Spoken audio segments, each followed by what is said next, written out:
Assalamualaikum warahmatullahi wabarakatuh.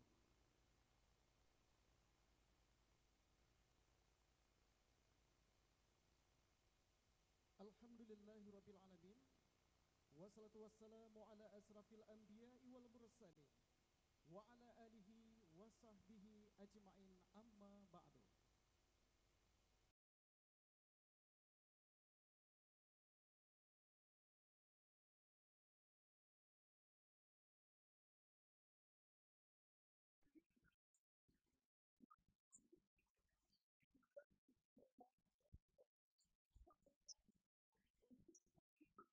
Teku Umar.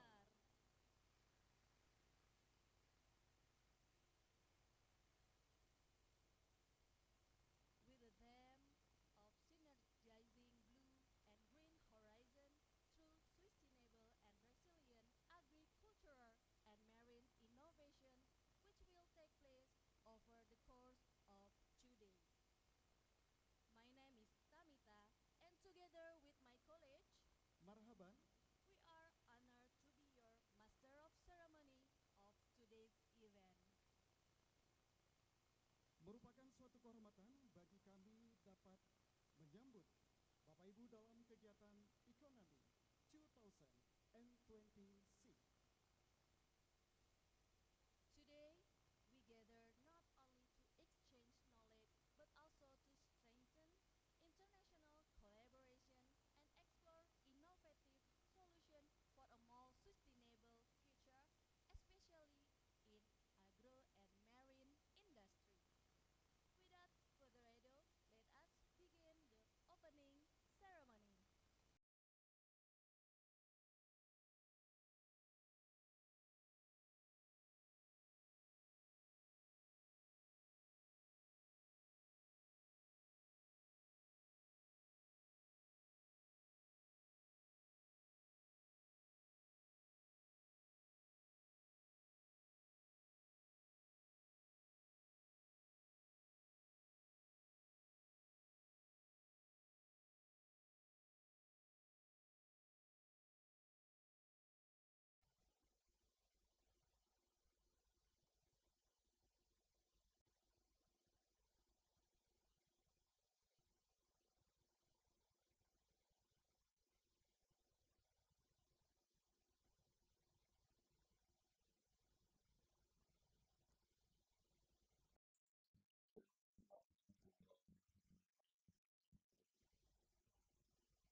aja siga membela bangsa. Mulia Agro, mulia dum syuhada, metuah bijih Aceh mulia. Ya Tuhanku, rahmat bersampo, negeri Acehnya bermulia. Rahmat melimpah, meduah aso, areh kekamo bersejahtera. Aceh masyhur makmungan megah, sabeta jaga Aceh mulia. Bekaden Aceh melimpah bago, bermesaho mesyedara. Besapepakat besabohnya menemat, syariat Islam ke hukum bangsa. Ya Tuhanku, rahmat bersampo, negeri Acehnya bermulia. Rahmat melimpah, meduah aso, areh kekamo bersejahtera. Aceh masyhur makmungan megah, sabeta jaga Aceh mulia. Aceh masyhur makmungan megah, sabeta jaga Aceh mulia.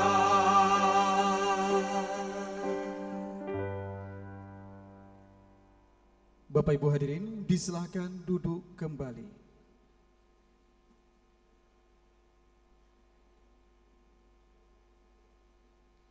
Next, let us watch the official profile video of Universitas Teguh Umar. Bapak dan Ibu yang kami hormati dan kami muliakan, berikut kami tampilkan profil Universitas Teguh Umar.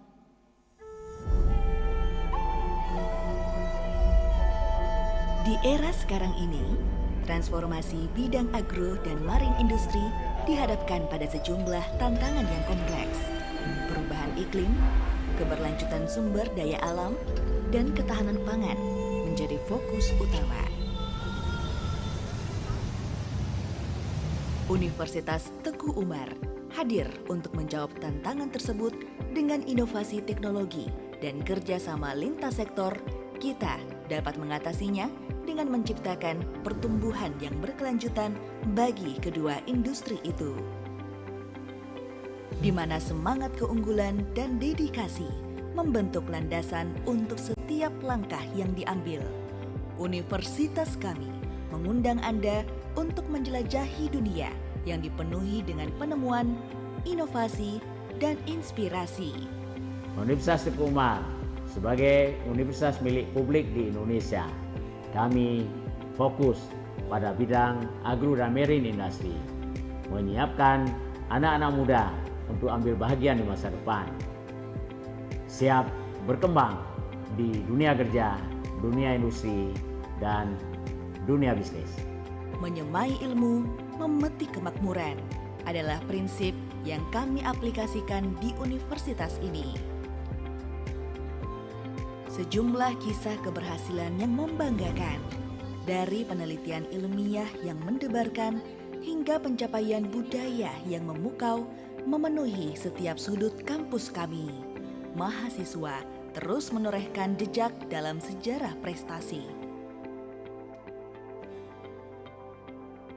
Universitas Teguh Umar memiliki komitmen untuk keunggulan akademik dan inspirasi dalam setiap langkah dan dibangun di atas fondasi dosen-dosen yang berdedikasi. Kami mengejar keunggulan dalam pendidikan dan penelitian sebagai tujuan utama kami. Melalui dedikasi kami terhadap pengembangan ilmu pengetahuan dan penelitian yang inovatif, kami memastikan bahwa setiap mahasiswa kami diberikan kesempatan untuk tumbuh dan berkembang menjadi pemimpin masa depan. Mahasiswa kami dari seluruh penjuru Nusantara membawa semangat dan potensi dari berbagai daerah. Mereka adalah wajah dari keberagaman Indonesia yang belajar dan berkembang bersama Universitas Teguh Umar. Mahasiswa juga telah meraih prestasi luar biasa dalam kompetisi akademis dan seni yang bergengsi di level nasional dan juga internasional. Namun, di balik setiap prestasi terdapat cerita tentang kerja keras, semangat kolaborasi, dan ketekunan yang tak tergoyahkan.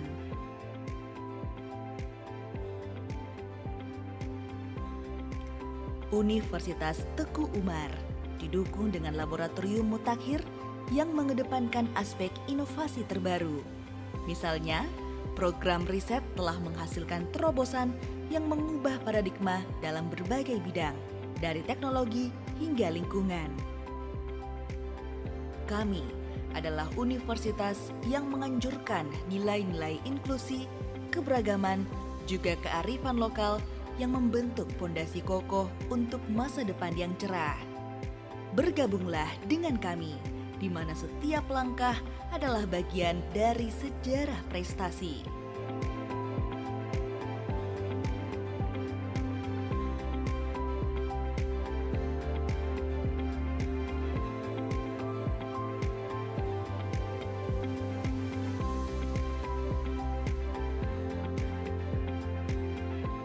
Kami memiliki sumber daya manusia yang cukup memadai, didukung oleh fasilitas pembelajaran yang modern, menjemput masa depan yang gemilang. Menyemai ilmu, memetik kemakmuran. Kami bersahabat dengan semua bangsa. Di Universitas Teguh Umar, tidak hanya mempersiapkan Anda untuk masa depan, namun membantu Anda menciptakannya. Inilah kami, Universitas Teguh Umar, di mana impian diwujudkan dan prestasi menjadi kenyataan.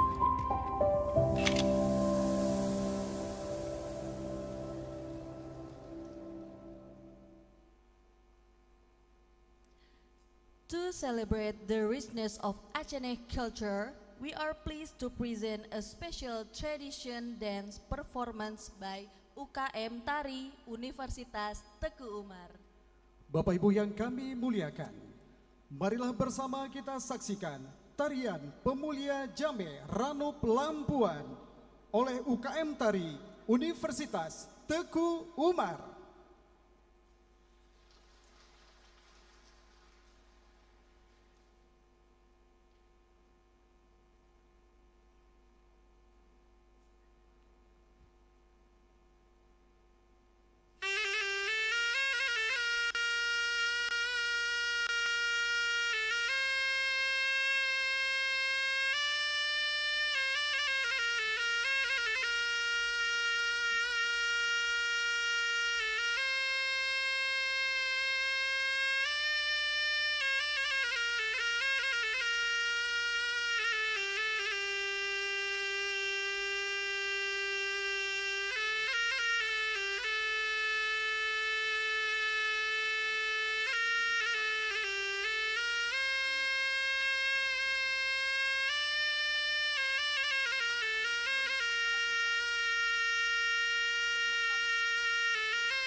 Ya, mari kita beri tepuk tangan sekali lagi untuk UKM Tari Universitas Teguh Umar.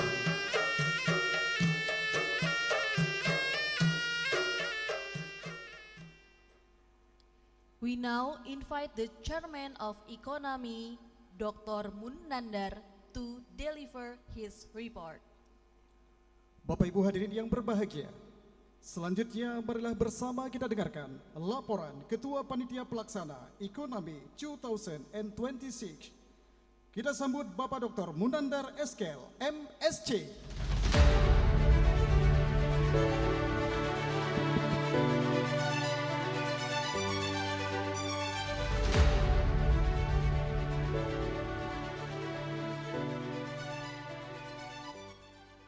Bismillahirrahmanirrahim. Assalamualaikum warahmatullahi wabarakatuh.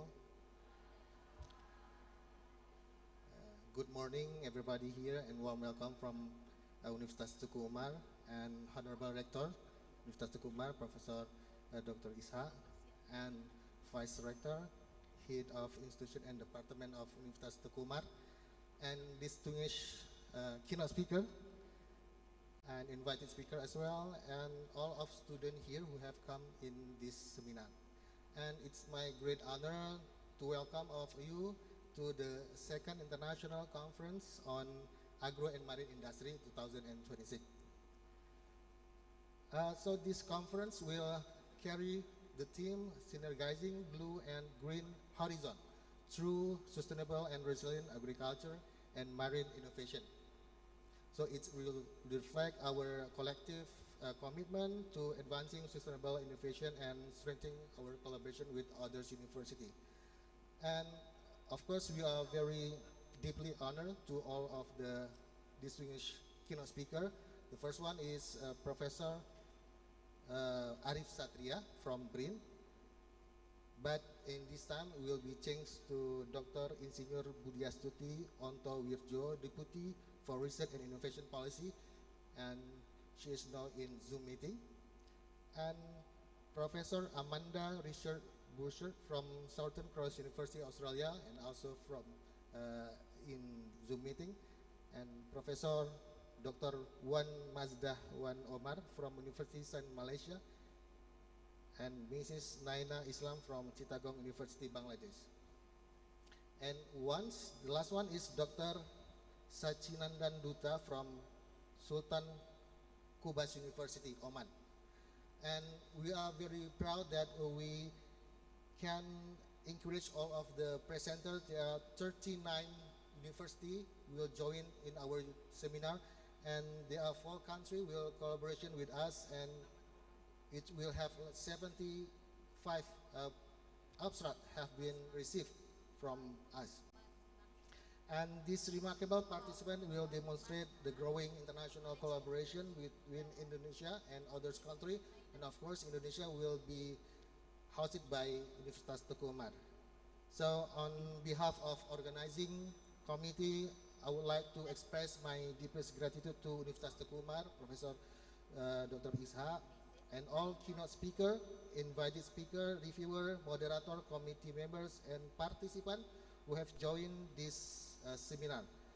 And special appreciation is also extended to all presenters who will come here with online and Zoom meeting, and of course will come here. And finally, I hope that it will have a very good, meaningful discussion and valuable networking opportunity between Indonesia and of course in Bangladesh, in Malaysia, and in Australia as well. And we have a new party with Oman University. And I hope this conference will inspire us, and we'll have working together toward a sustainable, resilient, and prosperous future. Thank you very much for participation and contribution for all students here, and I wish all productive and inspiring this conference. Assalamualaikum warahmatullahi wabarakatuh. Waalaikumsalam warahmatullahi wabarakatuh. Ya, boleh kita berikan apresiasi sekali lagi untuk Ketua Panitia kegiatan kita hari ini, yakni Bapak Dr. Munandar Eskel, MSc. So, It is now our great honor to invite the Rector of Universitas Teguh Umar, Profesor Dr. Ishak Hasan, to deliver the welcoming and opening speech. Sambutan sekaligus pembukaan acara ICONAMI 2026 oleh Rektor Universitas Teguh Umar. Kita sambut yang terhormat Profesor Dr. Andes Ishak Hasan, MSI.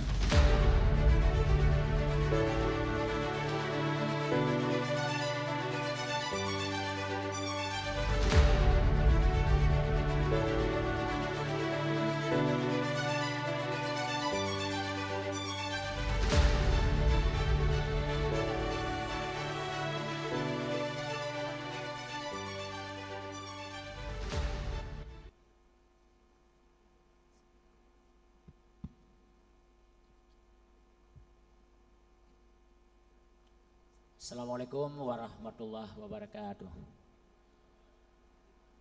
Selamat pagi, salam sehat, salam sejahtera untuk kita semua. Puji serta syukur kita sampaikan pada Allah SWT yang telah memberikan kita kesehatan, kesempatan. Kita sama-sama bisa hadir di kampus yang kita cintai ini, kampus kebanggaan kita, kampus pahlawan nasional bangsa kita, Teguh Umar Johan Pahlawan. Menyembah ilmu, memetik kemakmuran. Kami bersahabat dengan semua bangsa. Berikut salawat salam kita sampaikan juga pada Nabi besar kita Muhammad sallallahu alaihi wasallam. Tentu kita sangat berbahagia pada pagi hari ini kita bisa bertemu dalam forum ilmiah seminar internasional ekonomi yang kedua pada pagi hari ini. Semoga ini bisa memberikan wawasan baru, pengetahuan baru bagi kita semuanya. Yang kami hormati semua para narasumber di sini sudah hadir, kemudian unsur pimpinan, para dosen dan para mahasiswa, dan khususnya para panitia semuanya. Good morning, distinguished speakers, respected guests, and their participants. It is my great pleasure to welcome all of you to the second Economy International Conference on Agro and Marine Industry. With them, synergizing blue and greens horizon so sustainable and resilient agriculture and marine innovation. Thank you for joining us today, both in person and online.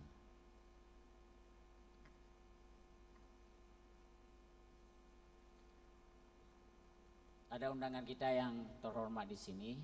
Pertama sekali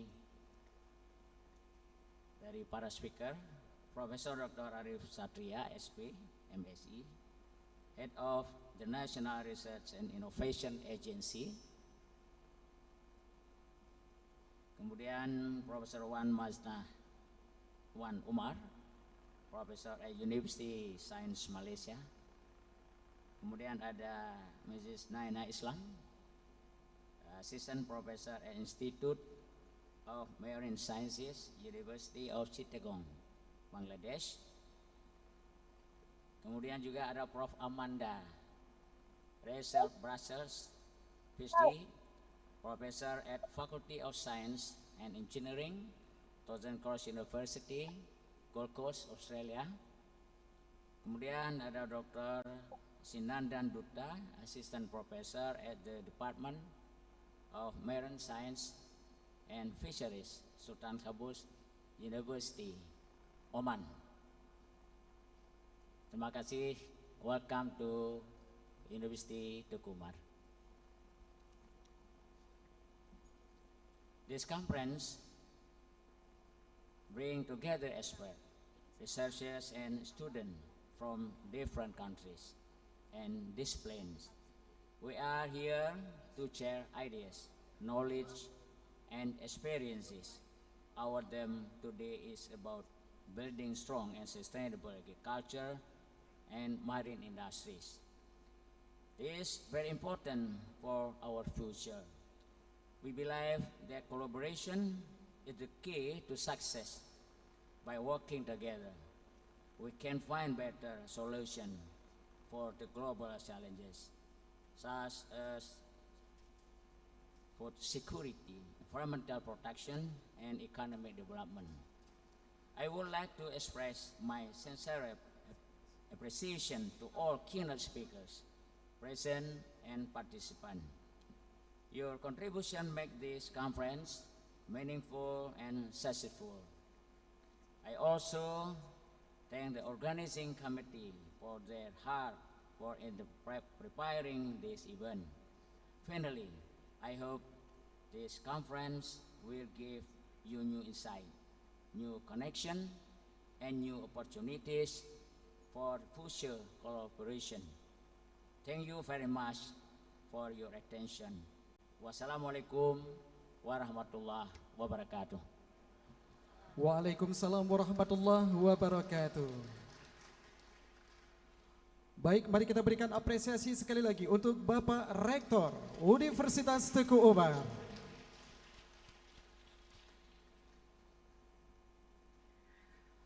Bapak Ibu yang berbahagia, acara dilanjutkan dengan penyerahan penghargaan kepada narasumber didampingi oleh Bapak Wakil Rektor 1, Bapak Wakil Rektor 2, Bapak Wakil Rektor 3, dan Ketua Panitia ICONAMI 2026.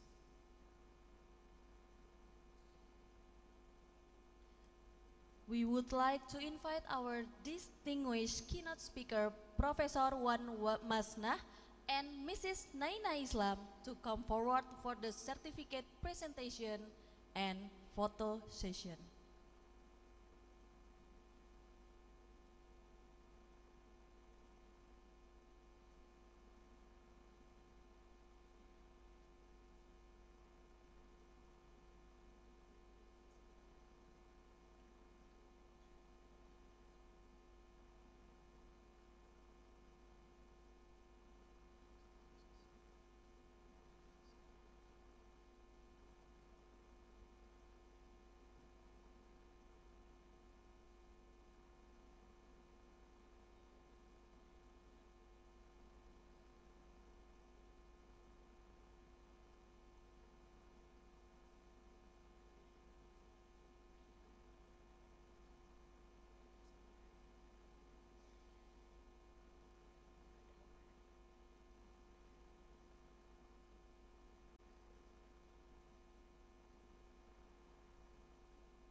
At the same time, we are also honored to present e-certificates to our keynote speaker joining us online,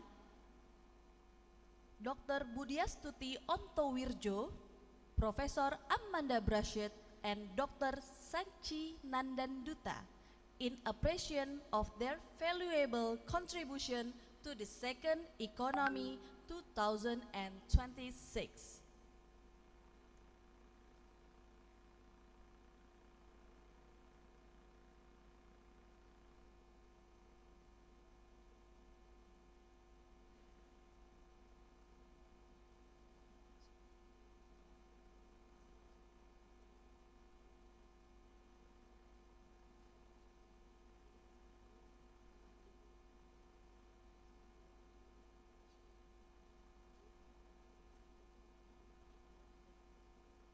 Baik, terima kasih Bapak dan Ibu, disilakan kembali ke tempat.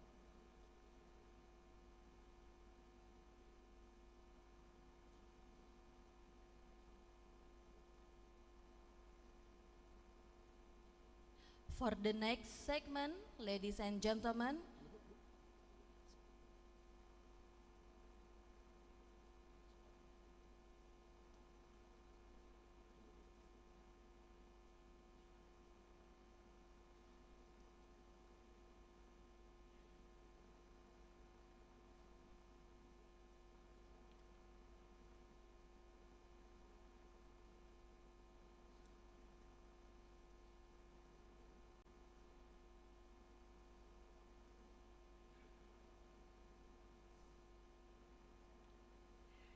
Baik Bapak dan Ibu yang berbahagia, untuk sesi opening seremoni kita telah usai dan saat ini kita persiapan untuk menuju ke agenda utama kita, yakni konferensi internasional.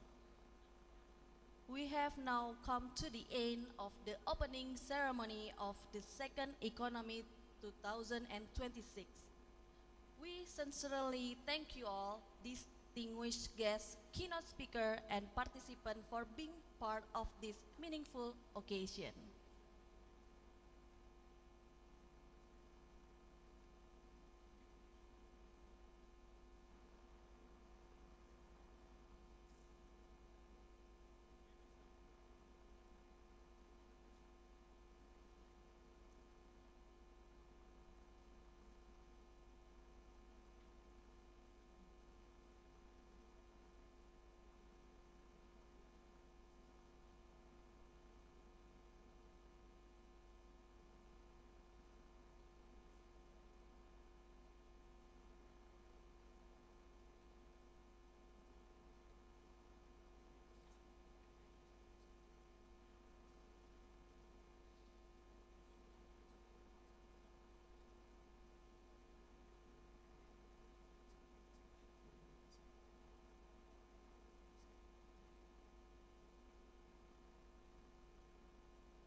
Ladies and gentlemen, for the next segment, we'll be guided by our moderator.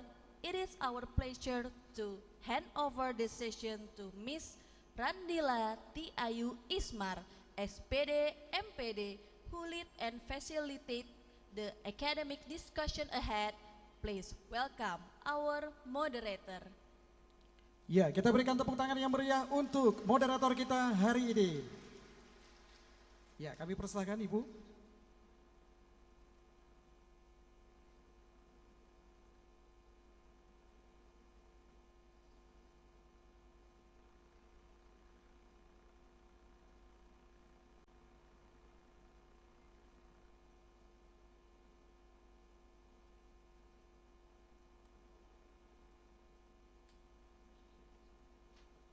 On behalf of the Master Ceremony, we would like to thank you for your attention and participation.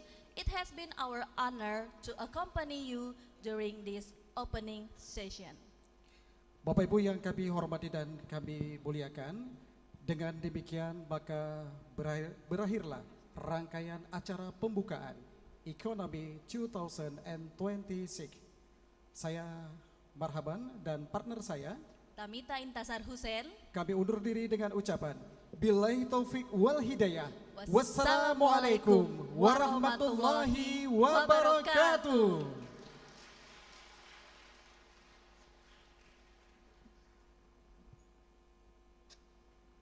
Thank you so very much, Master of Ceremony, for the kind introduction. Bismillahirrahmanirrahim. Assalamualaikum warahmatullahi wabarakatuh. A very good morning to all distinguished guests, respected keynote speakers, ladies and gentlemen. My name is Randila Ismar, and it is my great honor to serve as the moderator for today's keynote speaker session. We are truly delighted to have distinguished scholars, researchers, and professionals from various countries joining us today, both on-site and online. Before we officially begin the keynote session, I would like to invite our distinguished keynote speakers to kindly come forward and take their seat on stage. Please welcome Professor Dr. Wan Masna Wan Omar from University Sains Malaysia, and Professor and Miss Naina Islam from Tisagong University, Bangladesh. Please give them a warm round of applause.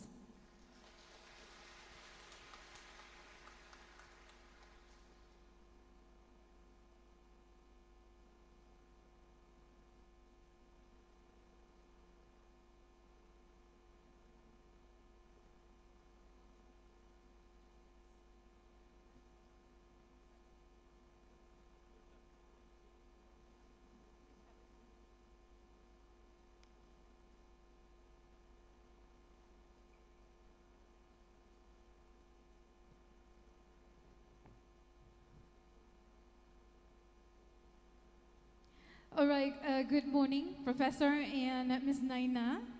I hope everyone is doing good today. It's really nice to see you today, and I hope you had a pleasant journey coming to Aceh, and I hope all of you enjoying your time here so far. All right, ladies and gentlemen, we would also like to warmly acknowledge our distinguished keynote speaker joining us virtually via Zoom. We have Professor Dr. Arif Satria, SPMSE, Chairman of the National Research and Innovation Agency of Republic Indonesia, and this time represented by Dr. Budi Astuti, Deputy for Research and Innovation Policy at the National Research and Innovation Agency of the Republic of Indonesia, and then Professor Amanda Rachel Brashed from Southern Cross University, Australia, and also Dr. Sachin Dan Duta from Sultan Qaboos University, Oman. To all of the speakers joined online, thank you very much for taking time to be with us today, despite of distance and time differences. We truly appreciate your presence and contribution to this important academic discussion. And I also sincerely hope I pronounce everyone's names correctly. I did try my best. All right, ladies and gentlemen, today's keynote program will be conducted into two sessions. In the first session, we will hear from 3 keynote speakers, followed by a question and answer discussion. And after a short coffee break, around 5 minutes, we'll have another keynote session and another interactive discussion afterward. And also, for the smooth flow of the program, we would also like to inform all speakers and participants that each keynote presentation is allocated around 20 minutes and then followed by discussion session. We also warmly encourage all participants and audiences, both online and offline, to actively engage in today's discussion and exchange ideas with our distinguished speakers. Okay, ladies and gentlemen, without further ado, let us begin our first keynote presentation. Before we proceed with the presentation, we would like to inform you that due to unforeseen agenda, Professor Dr. Arif Satria, SPMSE, is unfortunately unable to join with us today. However, we are truly honored to have Dr. Insinyur Budi Astuti Onto Wirjo, MBA, joining us as the representative from BRIN. Dr. Budi Astuti Onto Wirjo currently serves as Deputy for Research and Innovation Policy as the National Research and Innovation Agency of the Republic of Indonesia, or BRIN. She is also currently chairs of the Asian Committee on Science, Technology and Innovation in Indonesia, leading to various strategic initiatives and partnership within the Asian region. And Dr. Budi Astuti also has an academic background in engineering and management with an MBA in finance from Northeastern University Boston and a bachelor's degree in civil engineering from Institut Teknologi Bandung. Okay, and today, Dr. Budi Astuti Onto Wirjo, Dr. Insinyur Budi Astuti Onto Wirjo MBA will deliver a presentation entitled National Research Strategy for Sustainable Marine and Coastal Resource. Okay, Dr. Budi Astuti Onto Wirjo, the floor is yours. Thank you very much. Hello, can you Yes. hear me? Okay. Yes, Thank you very please. much, moderator. Assalamualaikum warahmatullahi wabarakatuh.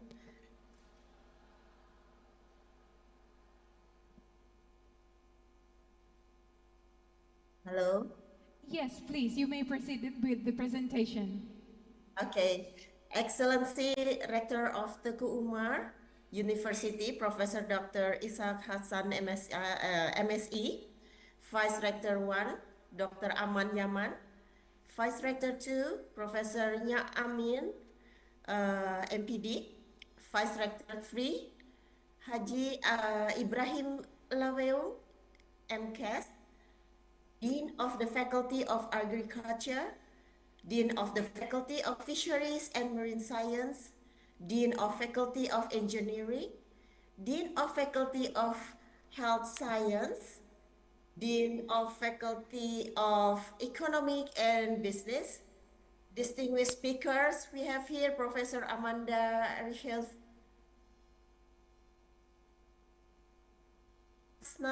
Wan Omar from Malaysia, Ms. Naya Islam from Bangladesh, and Dr.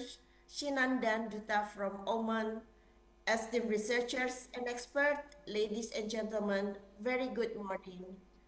On behalf of the chairman of the National Research and Innovations Agency, BRIN, whom I have the privilege to present today, I would like to convey our sincere appreciation to the Teguh Umar University for hosting the second International Conference on Agro and Marine Industry 2026.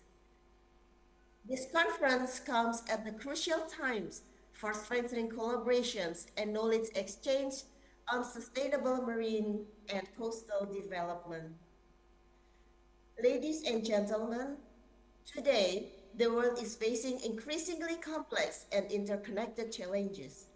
Climate change, environmental degradations, food security, and economic uncertainty have demonstrated that sustainability can no longer be addressed through isolated approaches.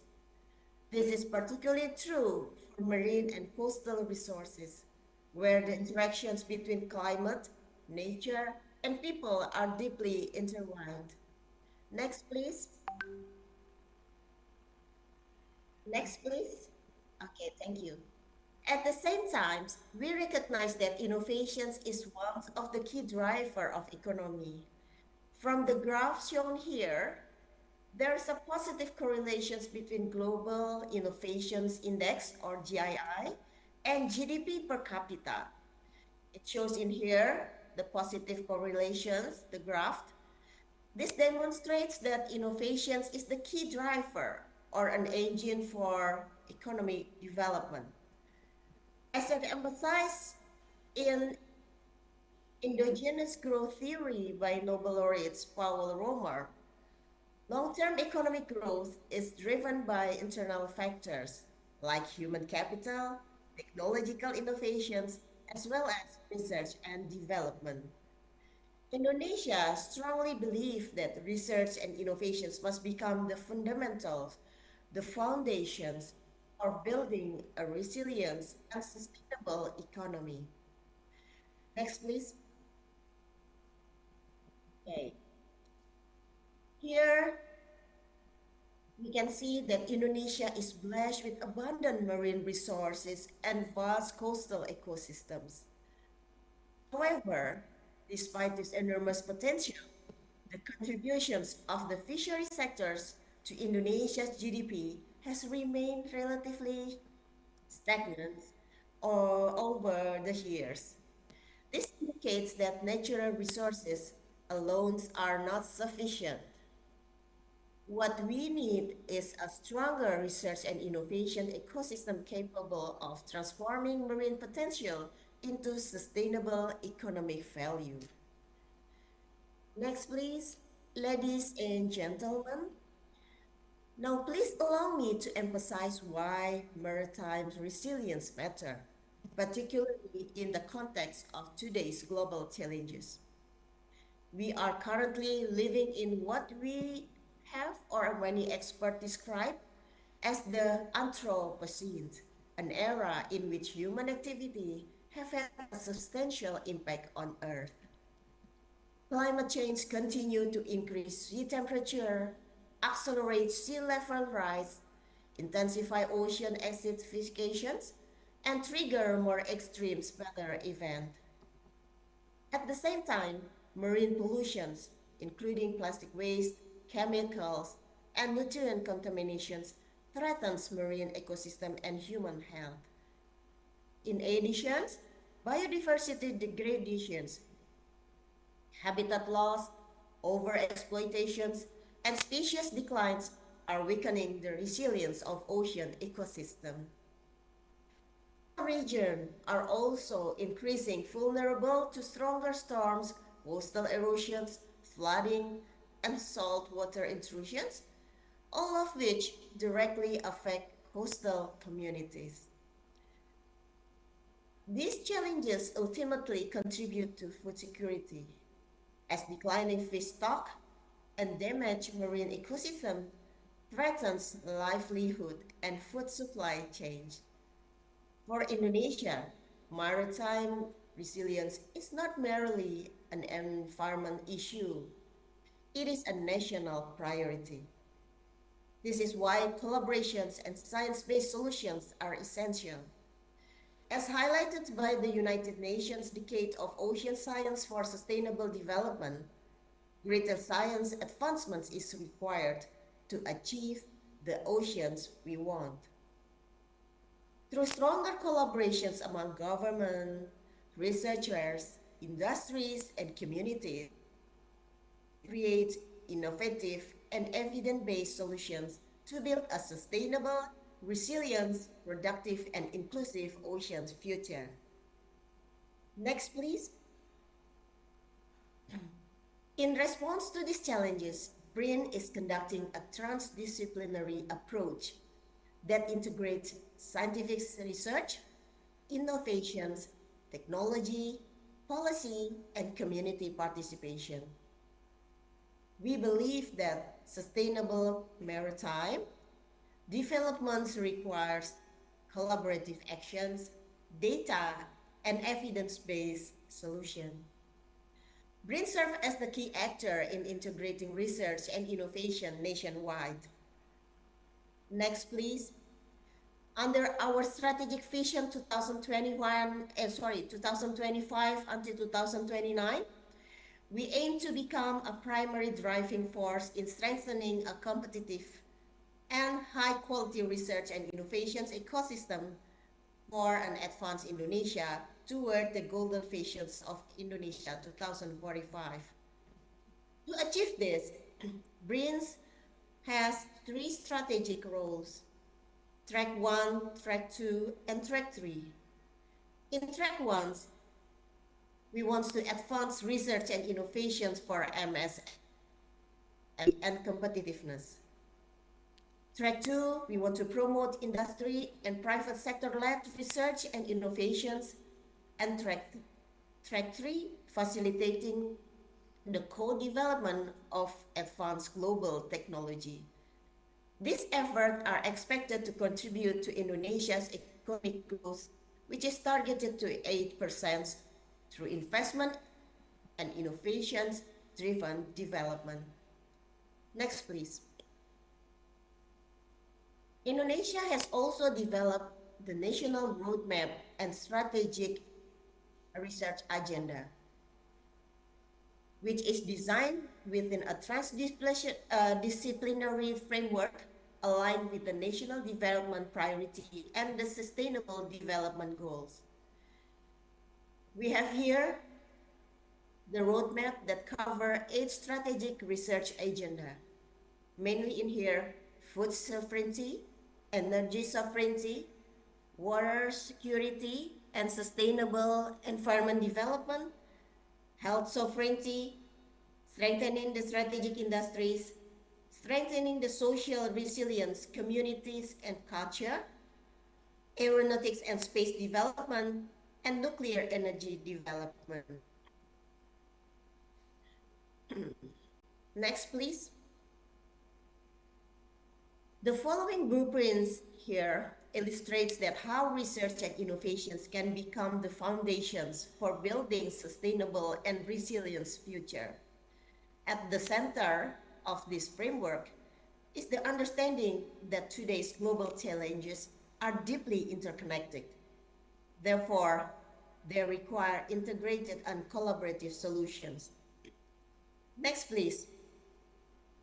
In the slide 9, we have here the maritime sector in specific.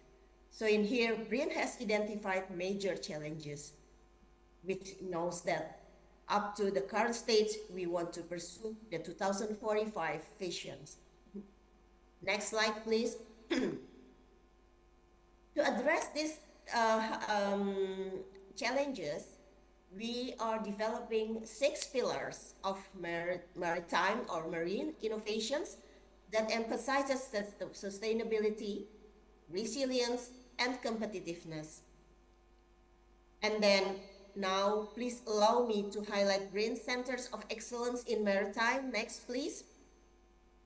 Here, the figures that we have.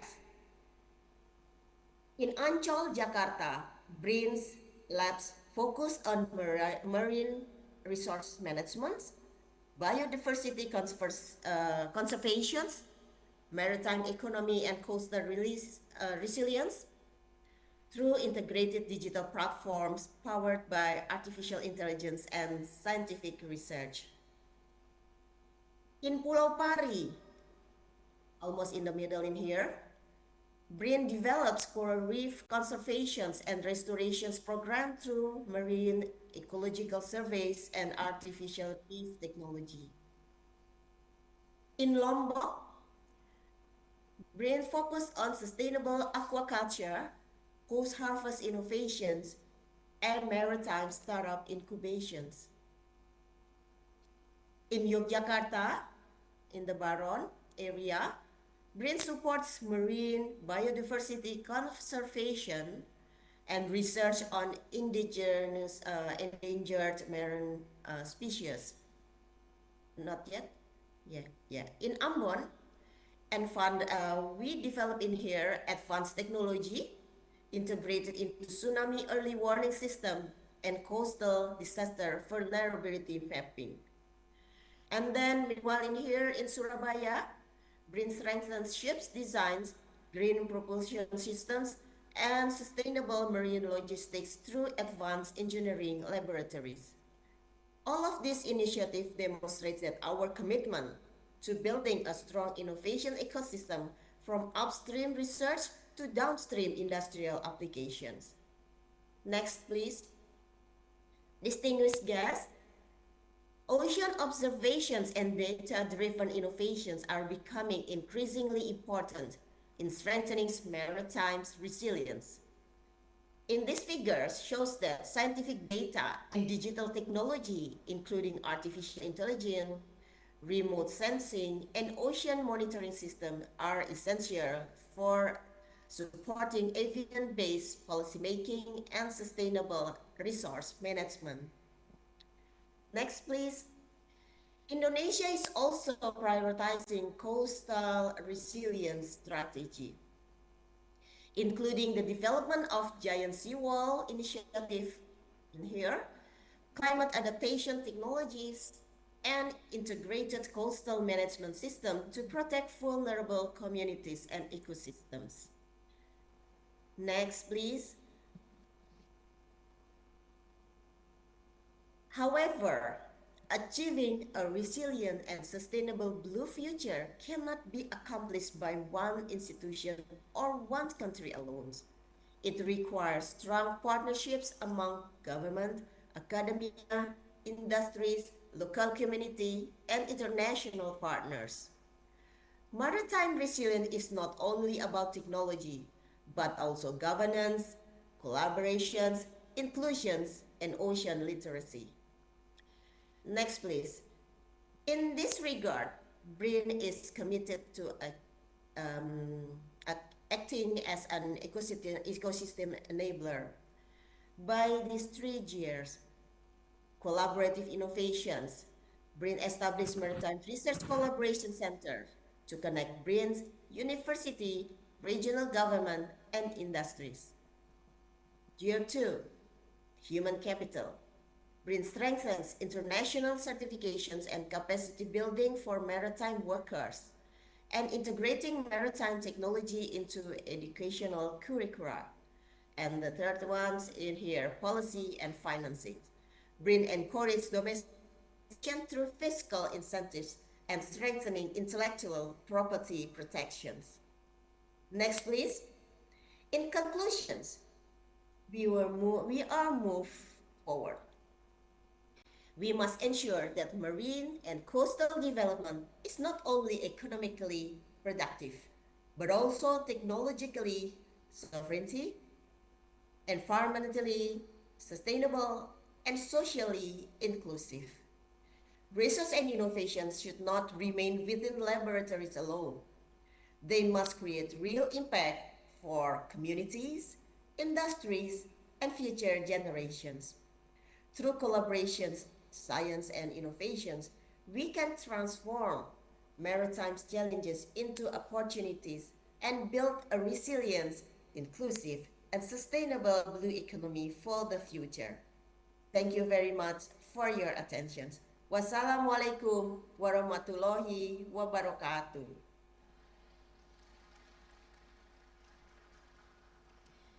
Thank you very much, Professor Budi Asuti Onto Wirjo, for the insightful and inspiring presentation. We truly appreciate your time and contribution to this conference. Now we move on to the next keynote speaker, ladies and gentlemen. Joining us virtually from Australia, please warmly welcome Professor Amanda Rachel Brashed from Southern Cross University. Professor Amanda Rachel Brashed is a professor of environmental science with more than 30 years of experience in academia, research, and environmental management, particularly in the field of aquatic ecotoxicology, marine pollution, and ecosystem restoration. She has an outstanding international research profile with more than 100 scientific publications and extensive collaboration with the government institution, industries, and universities across various countries, including Indonesia. Professor Rachel Brashed is also currently serving as the president of the Society of Environmental Toxicology and Chemistry, or SETAC World Council, a global professional organization dedicated to environmental science and sustainability. Today, we're also delighted to highlight one of her recent scholarly contributions, the book Marine Pollution, Monitoring, Management, and Mitigation, published by Springer as an open access publication. May we have the cover of the book displayed on the screen, please? From Tim Humas. Dari Tim Humas, bisa kami minta untuk menampilkan cover buku dari Professor Amanda Rachel Brashed. Okay, this book offers valuable insight into marine pollution, environmental monitoring, management strategies, and mitigation effort. It is highly relevant for researchers, policymakers, and environmental practitioners. As publication is available under open access, participants may easily access and explore the book through Springer platform. And for those who may be interested in learning and to know more about the publication, you may contact Professor Rachel Brushett after the session or the committee of the conference after the session for further information. Today, Professor Rachel Brushett will deliver her presentation entitled Catchment Management in a Flood-Prone River System Where Agriculture Connects to Ocean. Professor Amanda Rachel Brushett, we are truly honored to have you with us today. The floor is yours. Thank you so much. It looks like you have my slide pack there. I was going to run them from my computer, but if they're there, it should be fine. Is that correct? I'm sorry? It looks like you have my slides there. You're using the slide. You have my slide pack then with you? Is there something wrong with your slide? I'm sorry, I didn't catch that. Professor Amanda, you may proceed with the presentation. Thank you. I was apologies for that. I was just originally asking to share my screen with my slides. So I think you have my slides there with you now. Is that correct? Yes, okay, please continue. Thank you so much, Rector Dr. Professor Isaac Dan Hadirini Silakan. Terima kasih atas undangan untuk presentasi pada konferensi ini yang berfokus pada industri pertanian dan ke laut. Terima kasih. Permisi, saya mengerti bahasa Indonesia sedikit saja. You're doing great. I will continue my presentation in English, and it is a pleasure to be here. I'd like to thank the organising committee for putting on such a wonderful conference and a great theme to be talking. I echo much of what this first speaker has said, and I will be presenting a little bit of a case study from the region where I live. But it has sort of broader consequences. So if we could just move to the next slide, and I'll tell you a little about where we are in my part of the world. I live on the far north coast of New South Wales, which is the very eastern edge and tip of Australia, and the Northern Rivers includes the most easterly point of Australia. I'm going to be talking about our river system, which is the Richmond River. Our campus, the Lismore campus, is right in the heart of this catchment. And just a little bit of context, the catchment is around 7,000 kilometres squared, but it has a very large floodplain, around 1,000 kilometre floodplain. And you can see in that image there that that blue area is where the flooding continues up to in extreme events. This whole area is also governed by 5 local government areas. But 90% of the riparian vegetation, the vegetation beside the riverbanks, is privately owned. Next slide. As well, just to the north of the mouth of this river, we have a marine park, a state managed marine park, and those pink areas are what we call sanctuary zones. And while it's not coral reef like the beautiful Indonesian coral reefs, these are typical hotspots for congregating grey-nosed sharks, leopard sharks. We have whale migrations through this area. We have about 36 coral species in the region as well, but no true coral reefs. Importantly, it's also recreational and commercial fishing areas around the coastline of Australia. So next slide. Across the catchment, we have these meandering rivers, quite a small population in the catchment, but extensive agriculture activity.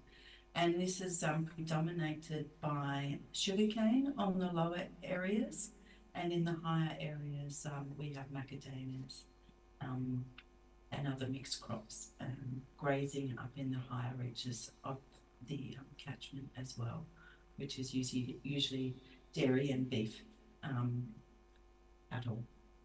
Next slide. But the town where our university campus is, and the traditional home of our university, Southern Cross University, is prone to flooding. And if you think back to that first map, you can see that the many branches of the river join at Lismore. And this is one of our main streets downtown back in the 1950s. If we move forward, next slide. You will see that this scale shows a lot of flood activities from minor to very major flooding. And in 2022, we had an excessive flood, which exceeded the previous flood record from 1974 by 2 meters. And it totally went through the town. If you want to move to the next slide, just a little bit of context. I'm using the McDonald's image because I know you're all aware of that, and you'll see in our town that our McDonald's is on a second story, but when the flood went through, you can see how high the floodwaters went relative to that sign in the main town of Lismore, which created massive disruptions. This is the highway, the Bruxner Highway, a second highway in Australia. It was basically turned into a river and boat channel, and people were rescued from their houses, climbing out of the top of their roofs and tins. So a very extreme event, which had many consequences. If we move on to the next slide. People lost their houses. There's been a massive buyback scheme. The local town centre was literally rebuilt from the inside out, and down on the coastal areas, if we move on to the next slide, there was also a lot of flooding. And if you look to the very back of that picture, or the very top of that picture, that's heading toward the mouth of the Richmond River. Doesn't always look this colour. This is a result of runoff and sedimentation. And if we think a little bit historically about this region, it was once a very, very extensive subtropical rainforest, which is known in today's terms as the Big Scrub. It extended across where you see the green area on the left-hand side. But when you look at the right-hand side, those little green fragments are approximately the areas that are remaining of the Big Scrub area. So much of the land has been cleared. It was mainly cleared for the cedar, the rainforest trees and their valuable woods, and then it was converted into dairy and pasture lands. So thinking about this and the impacts of the river system, we created a diagram with a historical context, which is on the next slide. And we looked at the different drivers and influences of the activities and human activities in the Richmond River. And because this area has been known to flood a lot, we put a lot of focus in the early days on floodplain works and flood mitigation. So various channels were created and so on. Floodgates were put in, and we reduced the wetness of the floodplain by putting in some extensive channels. And you can see the land use has changed over time as well. We used to have a very big prawn industry in the river. That doesn't exist anymore. We have the oyster leases have mostly been decimated. There is one remaining in the Richmond River. So that important balance, which the previous speaker was talking about, between your maritime resources can be impacted severely by land-based activities. And in that textbook that was highlighted, and I do thank you for highlighting that textbook, we understand that over 70% of marine pollution actually comes from land-based activities. With a big agricultural catchment like the example that I'm showing you, much of those activities are based on our broad-scale land use. And the challenges we have are landscape scale challenges. So if you move to the next slide. We produced a publication not so long ago, just last year, which actually puts in context some of those past practices and their influences on the health of the Richmond River catchment. So this is the first time that it's really been drawn together, those historical activities. And one of the quotes that we found while putting this paper together is on the next slide. And this was a quote from a report from 1954, and it states, you can read it there, but really it was saying that the landholders use land use measures that are very conducive to runoff and erosion, and sedimentation downstream occurs. And what we see from that sedimentation downstream is erosion. The erosion, if we move forward. Not only do we have particles, but we have organic particles, absorbed nutrients, absorbed contaminants, clay minerals, and silts and scales, sand. And these riverbanks actually erode away, and we lose valuable agricultural land as a part of that landslide and landslip into the river system. And from that, the river becomes the transport network through the catchment to the ocean, carrying with it many of those pollutants that have been applied to agricultural activities, such as pesticides and nutrients. From there, when we do get those rainfall events and significant rainfall events, this siltation, or the suspended particulates, is very closely linked to rainfall activity. So the runoff from the catchment influences the water quality in the river, not only just your turbidity, but also many other contaminants. If we move downstream, the next slide, we'll see that we also get deposition occurring in the lower reaches of the river system. In the next slide.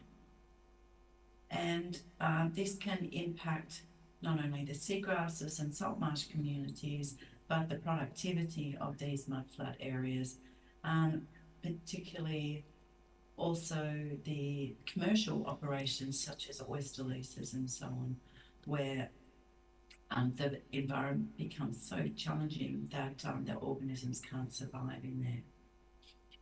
And when we see this loss from land, not only just in particulates, but or the total suspended sediment load, we know that total phosphorus is associated with sediment. And you can see as part of the Richmond River, there's a main branch, which is the Upper Wilson River that goes through Lismore. You can see that there is a very large contribution from that part of the catchment. And it's important to really focus on subcatchment areas, particularly when we're looking at mitigation activities. So some questions that we've asked in some of the research that not only I have done, but a multitude of different researchers have done, is asking questions about what the value of the soil is, or the lost value on farms, and trying to put this in a context of an economic scale to landholders, rather than it being just a cost in terms of rehabilitation and improvement of river systems. So Australian soils are very low in phosphorus, so the application load for phosphorus is relatively high because we're constantly replenishing our soils with phosphorus. That comes with a cost, and every year it is part of the bottom line of farm management. Very recently, we had a report just published late last year that really highlighted that channel erosion is the dominant sediment source in the Richmond River. There was a strong relationship by low riparian vegetation cover and the elevated erosion rates. Sort of makes particular sense, and this has been sort of repeatedly highlighted in report after report. But this was some very high-level LiDAR imagery, and sort of annual channel erosion was over 730,000 tonnes per year. This report was good because it did some costing, and the total non-woody riparian vegetation area requiring rehabilitation is about 6,500 hectares. And the cost to fully restore this area is about 336 million Australian dollars, which is absolutely unachievable for a catchment like the one I live in with a relatively small population. So, of course, we can look at the value of focused areas of rehabilitation, and the top 10% or the highest recorded 10% of riparian vegetation restoration actually only costs about 1.9% of that total cost, but it reaches about 6.1%. So we talk about this being a good bang for your buck, where it's actually influencing the sedimentation loading significantly with not as a higher cost. And you can see the top 20% is also quite valuable, but when we start getting looking at the top 50%, we're getting close to equivalent cost of restoration to the percent of the total cost. So you can see highly, that data actually gives us really good reason to prioritize particular areas, that particular top 10%, to see change in river health and improve water quality. But in our instance, most of these reaches, these priority reaches, occur on private land. So this affects the state and federal government funding pathways and feasibility to be able to do restoration works on private land, and also the income sources and grants and so on that are available for this. So it is very important to get that stakeholder engagement, just like the previous speaker said, and ensure that the landowners have a say in how that riparian land is rehabilitated, and they may contribute financially or they may contribute in kind as well. Next slide. So these actions have been highlighted as major activities required to improve river health and ultimately ocean health. And they're already started in the catchment. This picture is quite old, back from the 1890s, where much of the clearing occurred on land, and even since 2010, we've established in some areas some excellent riparian vegetation. Thanks to local land care groups, and this is where partnerships with local communities become really important. It's a lot of volunteer work that goes into setting up these programs for tree planting. Next slide.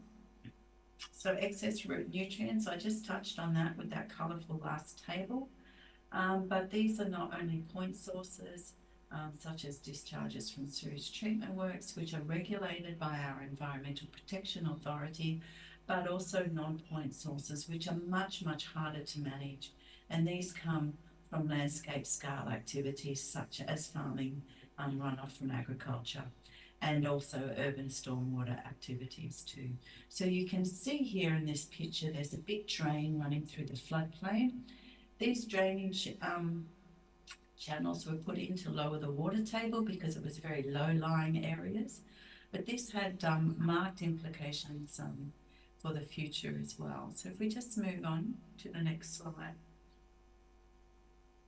Again, this is looking at investing in priority areas, and I really highlight the value of investigating in assessments, using assessments to highlight priority areas. And you can really see in the Upper Wilson catchments, in regardless of whether it's high, medium or low flow conditions, flood or drought conditions, the Upper Wilson area contributes the majority of the daily discharges of phosphorus. So really that Upper Wilson River area, which is a tributary to the Richmond River, is where we should be focusing much of our efforts in reducing the impacts to water quality from catchment activities. So next slide. When we look at pesticides, this was a wonderful opportunity to share this because Endang Jamal was my PhD student. She's from University of Patimura in Ambon, Maluku province. And Endang was in Australia during COVID. So we focused on an Australia-based study. And her publication was one of the first that actually showed the pesticide occurrence in the Richmond River estuary. And we identified herbicides, fungicides, and insecticides in our waterways and our oysters using various sampling methods. But it has been a very well-cited paper, and it's really one of the first that really picks up these concerns about pesticides and pesticide inputs. She has another publication which also highlights metals, which were not as much of a concern, but when we talk about multiple stresses, we do need to take into account many different types of factors that are stressing ecosystems. Next slide, please. Interestingly, in this catchment, we also have this very serious problem which we call black water. And this is a result of the changing to the vegetation types from native wetland grasses to pasture grasses for cattle. These pasture grasses don't survive inundation, and these areas are often inundated.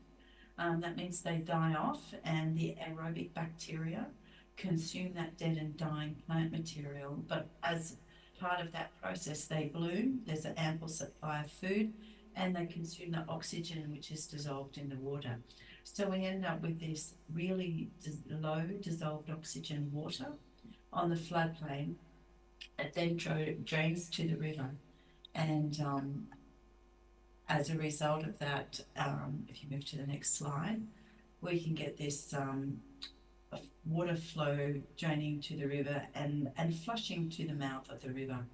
And because it's very low dissolved oxygen, we end up with fish kills. And only last year, we had a significant fish kill as a result of low dissolved oxygen water being purged from our floodplain areas. So many, many challenges. Not only that, let me come back to our floodplain manipulation that we did back in the 1950s to enable agricultural development of our floodplain. Next slide, please. We can move forward. So the map on the left-hand side is the traditional and original stream and stream orders of the Richmond River catchment. And you can see there's a very big floodplain there in the middle, which we then went and put in many channels, and the picture on the right will show the modified drainage system, which started in the 1880s and expanded in the 1950s and 70s.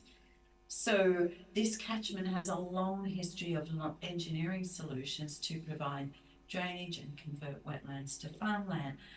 But all this happened before we even understood that our soils were not really very good at being, well, it was a high risk to drain our soils because we have what you call acid sulfate soils, which in the next slide, I'll just move towards that. Because these areas are so low-lying, they are part historically of the ocean when the sea level was higher, and they deposited sulfides there. The sulfides and iron sulfides, once exposed to oxygen, when the water table is lowered, when you put these flood channels in, they generate sulfuric acid and they turn the water into acidic water, which then influences the speciation of aluminium and other heavy metals. So these diagrams clearly show that that water table lowering has exposed the acid sulfate soils, and then we get leaching of this acid water. Pyrite forms sulfuric acid, and we end up with low DO water. There are areas in our catchment that has regularly a pH of about 4 in the water, and down to 2 at times. So let's move forward and just have a little bit of a look at the impacts of or the extent of the acid sulfate soils. We classify them in 2 different ways: actual acid sulfate soil, potential acid sulfate soil, that they extend in the mouth of that river system. So if we move on, I really love talking a little see change the speciation of the aluminium, which is a pretty common element. It's associated with clay particles, but that aluminium hydroxide, that big arc that's up in the top right of the graph, is a solid. And one of the factors that has resulted in these, as a result of these lowering pH of the water, is that aluminium hydroxide forms a solid, and it is speculated that this solid sticks to fish gills, and as a result the fish cannot take oxygen out of the water. It blocks their gill passage to oxygen, and suffocation can be caused. There's various themes on that, but that's one of the core theories at the moment. So overall, our catchment is in a pretty poor state, and it really hurts me sometimes to give these types of presentations, but we need this type of information so we can focus on improving catchment management, which also improves the coastal environment, the nearshore coastal environment. So we do these report cards. They get done very rarely in our catchment area. This was done in 2016 and really shows that the middle catchment, that really red area, is the poorest area, and it's receiving much of the upstream inputs from the waterways. We've got some major sort of desires to improve, at least moving towards the B and the B plus and perhaps the A in the future. But a lot of funding is required. And part of that funding needs to be driven by community activities and community interest in seeing the river health improve. So if you just turn to the next page, and this sort of highlights also the importance of transdisciplinary research, but we were able to do some community surveys and look at how community use their waterways and the value that they place on those waterways. And one of the questions we asked in the survey, on the next slide, highlights that much of the community were very unsatisfied with the water quality of the Richmond River, and were making recommendations and suggestions for improvement in the survey, which can be drawn upon by regulators and also by investors in making change and improving conditions.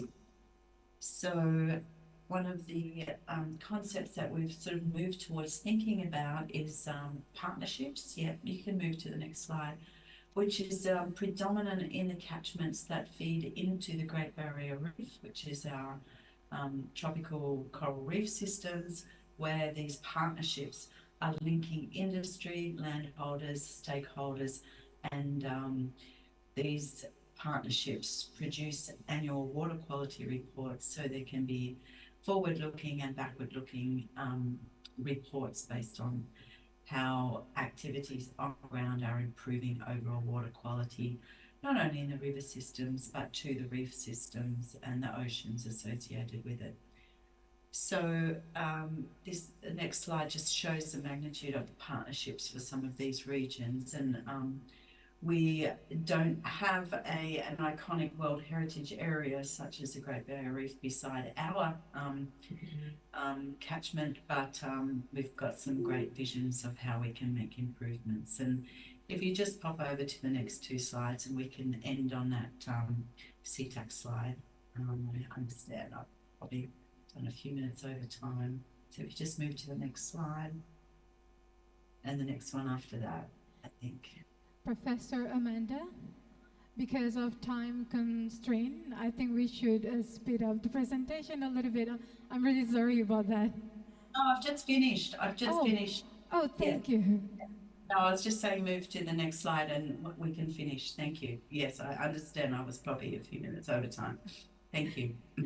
Okay, Professor. All right, Professor Amanda Rachel Brushed, we are truly honored to have you with us today. Thank you for the insightful presentation. Now, ladies and gentlemen, let us continue with our third keynote presentation. Please welcome Professor Dr. Wan Masnah Wan Omar from University Saint Malaysia. Professor Wan Masnah Wan Omar is a distinguished scholar in the field of aquatic ecology and environmental biology with extensive expertise in microalgal ecophysiology, freshwater ecology, and sustainable ecosystem management. She currently serves as professor at the School of Biological Sciences, University Saint Malaysia, and has contributed significantly to research and academic leadership in environmental and aquatic sciences for many years. Throughout her career, Professor Wan Masnah has led and collaborated in numerous national and international research projects related to aquatic ecosystem, climate resilience, environmental monitoring, and microalgae biotechnology. She has also supervised a remarkable number of postgraduate researchers and published extensively in the field of environmental science, aquatic ecology, and sustainable resource management. Today, Professor Wan Masnah Wan Omar will deliver her presentation entitled Sustainable Ecosystem Management, Bridging Blue and Green Horizon in Tropical Regions. Professor Wan Masnah, we are truly honored to have you with us today. The floor is yours.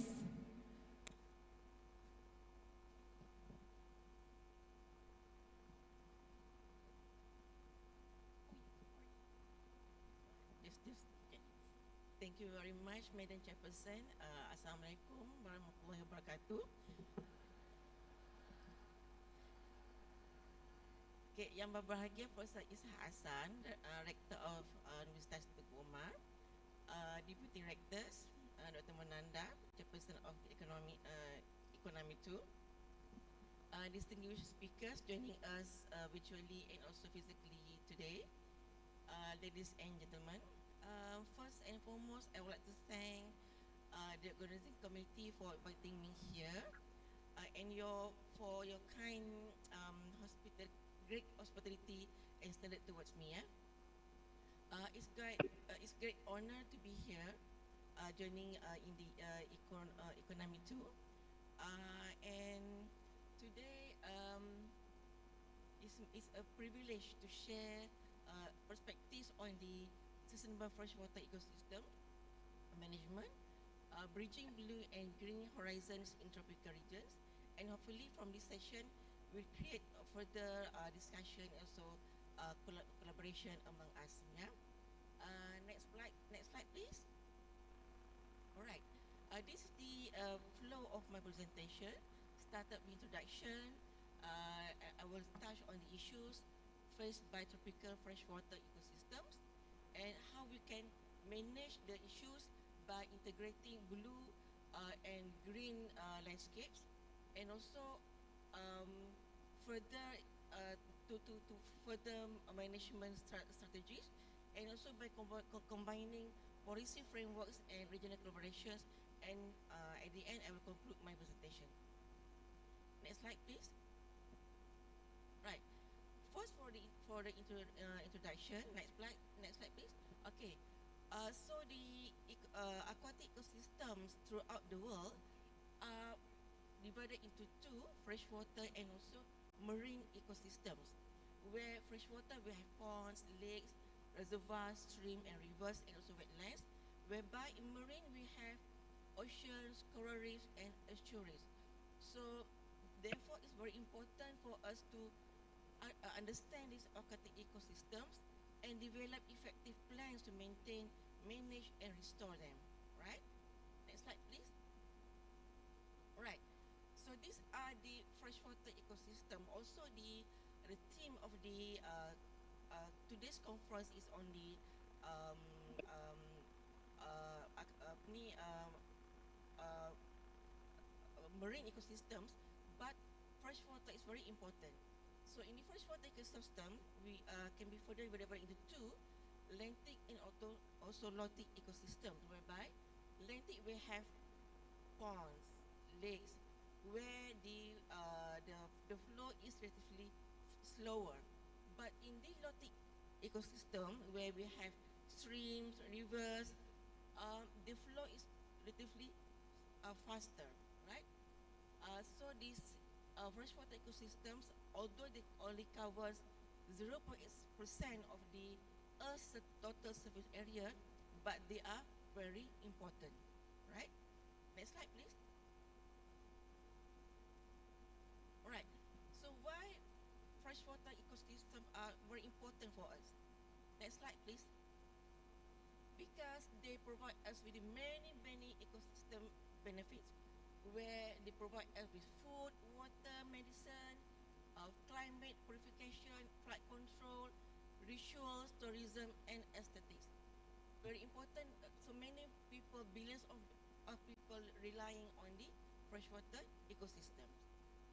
Next slide, please.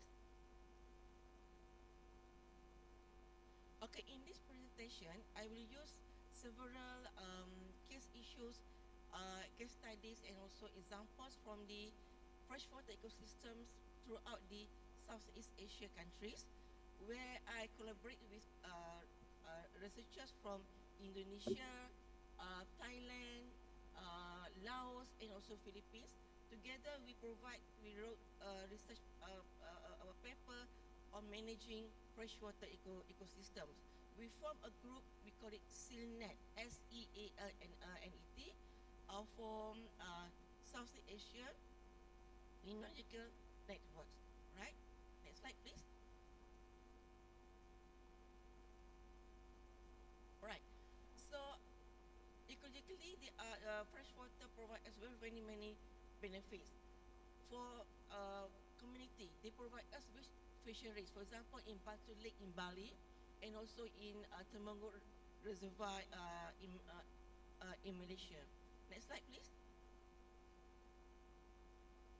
And also, they provide us very high biodiversity, where there are many endemic birds, for example, endemic fishes, yeah, endemic plants, right?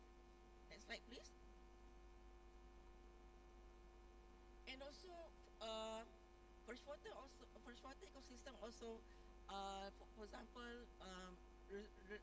reservoir, yeah, engineered water infrastructure are built for hydropower generation. Okay, next slide, please. And also ecotourism, Batu Lake in Bali, very famous, yeah, and boat house in Temanggung Lake, and also Songkla Lake in Thailand. Next slide, please. So they provide us with many benefits, but there are issues faced by our ecosystems. So next slide there are many issues, but I will touch on some of them only. Right? Okay. Sedimentation, because land clearing for many purposes, or for logging, for ecotourism, for farmland, right, will flush down sediments toward the receiving waters. So this sedimentation will be occurred. And for example, here in Songkla Lake in Thailand, high sedimentation will reduce the volume of water. And also in Temanggung Reservoir in Malaysia, because high loggings in the upstream they will flush down the sediments towards the reservoir, toward the lakes. And the new sediment bank is created because of the high sedimentation rates. Right? Next slide, please.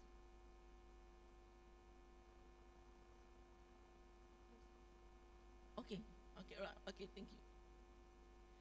And also pollution because of the high anthropogenic activities. For example, in Laguna Lake in Mandela, we have domestic issues, industrial, agriculture, forest, solid waste that contribute pollutants to the Laguna Lake.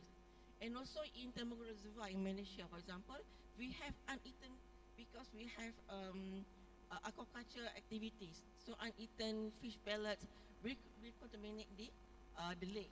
And also high pollution levels reduce the dissolved oxygen levels in the lake, and fish kills occur in Sokai Lake in Thailand.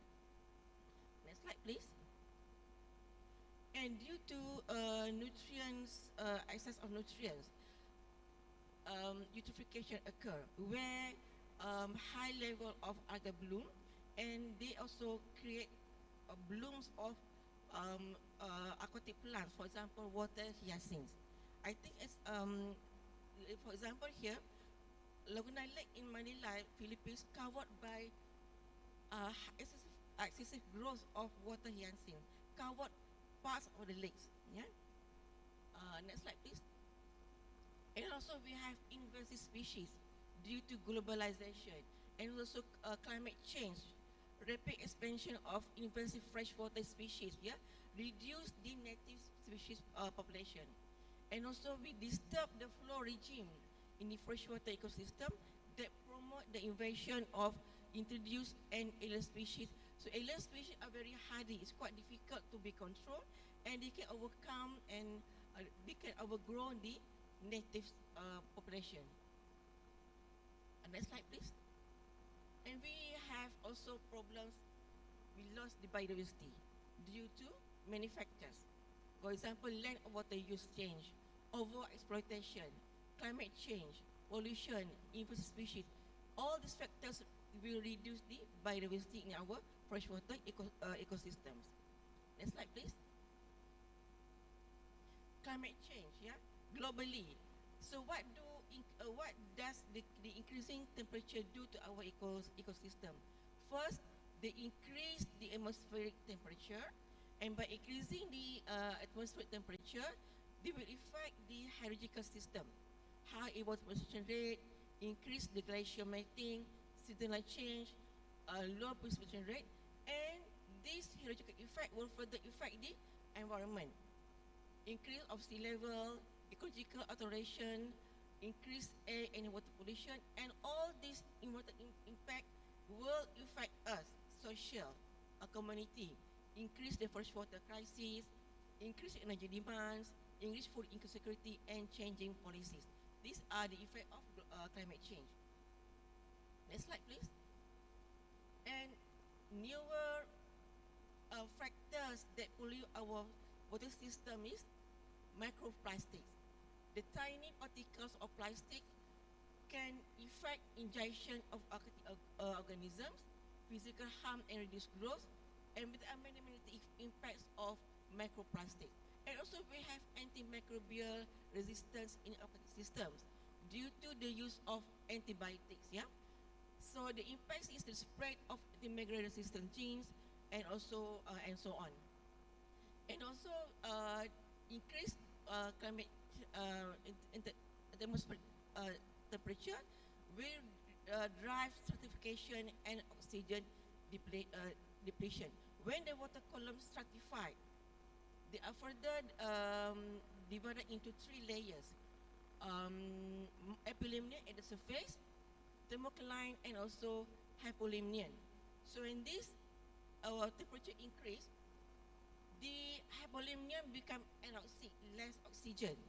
So anoxic condition will increase the internal loading of nutrients. So much more nutrients will be released back to the water column, and eutrophication is quite hard to be reduced. Yeah.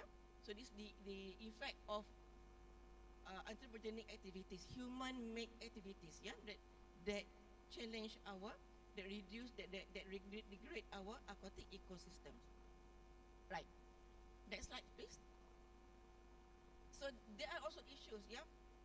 So we work together, Malaysia, Indonesia, Thailand, Laos, Cambodia.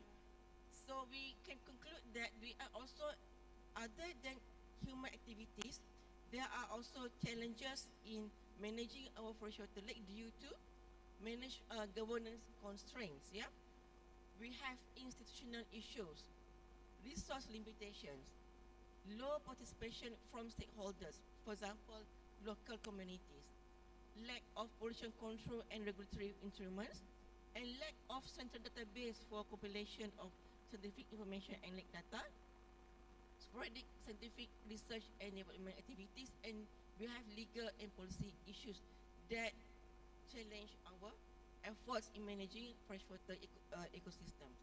Next slide, please. I have give the example here, like Laguna Lake Basin in the Philippines. There are many stakeholders that manage the lake. So policy makers, regulators. So there are multiple stakeholders group in the Laguna Basin, Manila. So this is what we call it siloed infrastructure. So many agencies that govern the a lake basin. So very quite complicated. Yeah. Next slide, please. Second example is the Temenggong Reservoir in Perak, Malaysia. Okay, in the blue here we have forest reserve governed by many agencies, Department of Wildlife, Perak State Perak Corporation, Forestry Department, and Department of Orang Asli, because we have Orang Asli in the forest reserve surrounding the Temenggong Lake. So in the Temenggong Lake itself, there are Department of Fisheries, Tenaga Nasional Berhad, Department of Education that manage the lake itself. So there are many agencies and also authorities that manage the whole catchment area and the lake itself. So relevant data are scattered and overlapping and often conflicting responsibilities among government agencies. These are not good. There are many agencies overlapping data. They do the same things. They are because we lost resources and human powers in this case, right? It's not good. Next slide, please.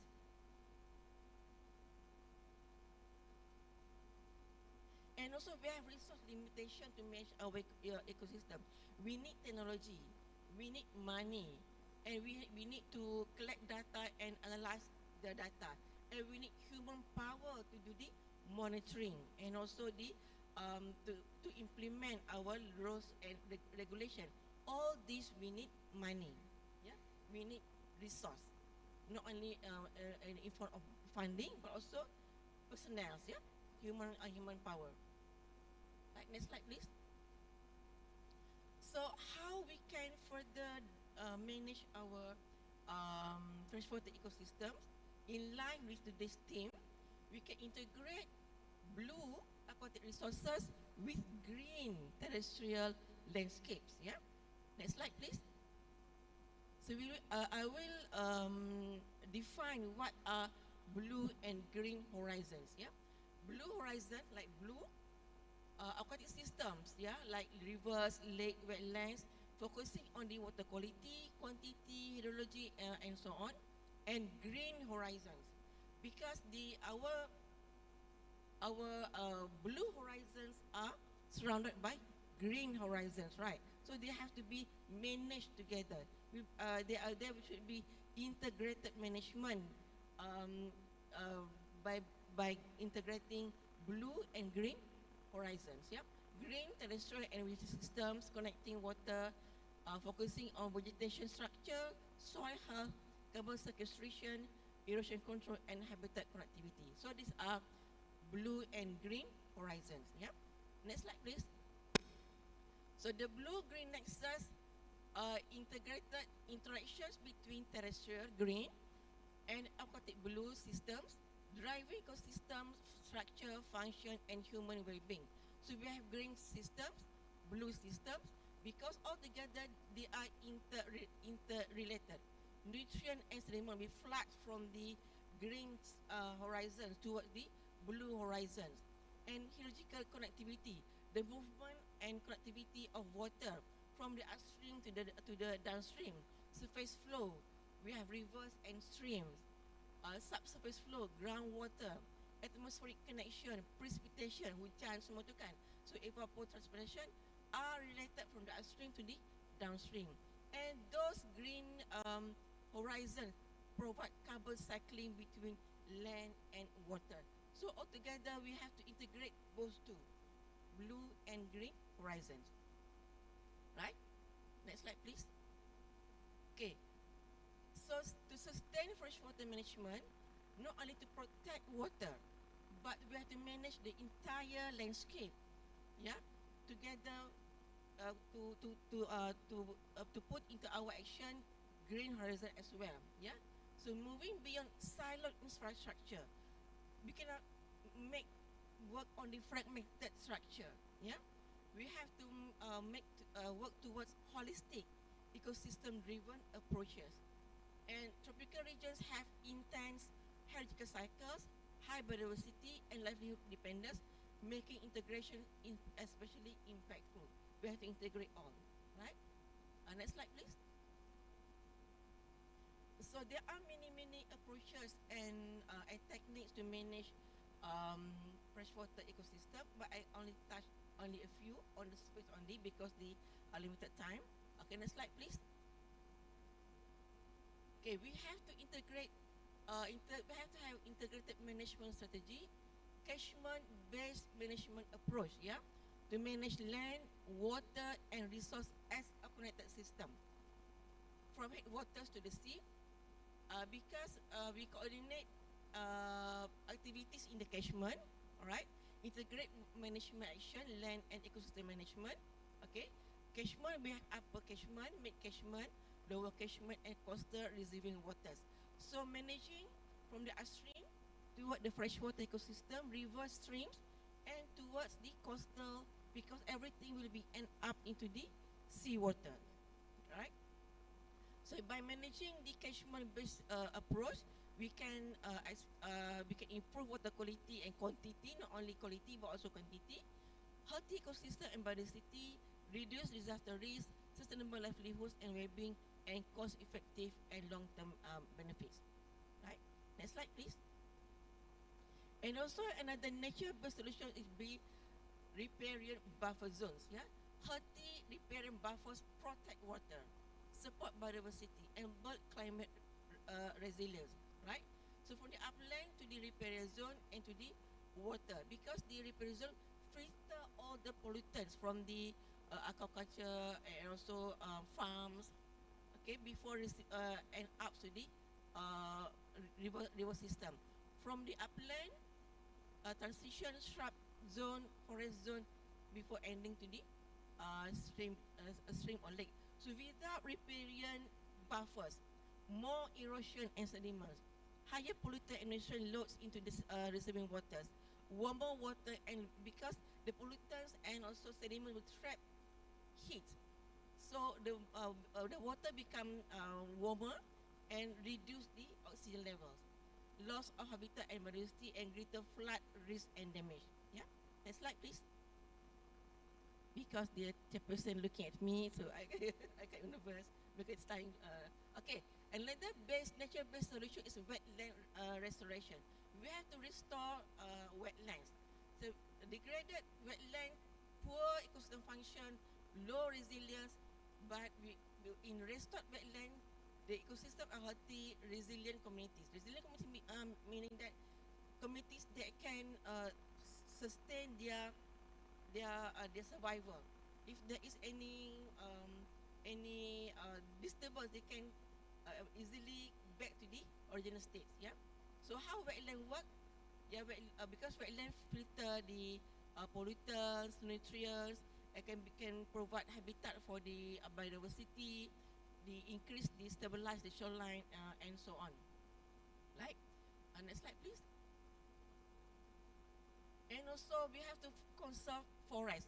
I don't have to touch the importance of forest ecosystem. They are very important, yeah.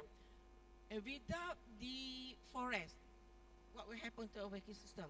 High sedimentation, flood will be occurred very fast, yeah. Next slide, please.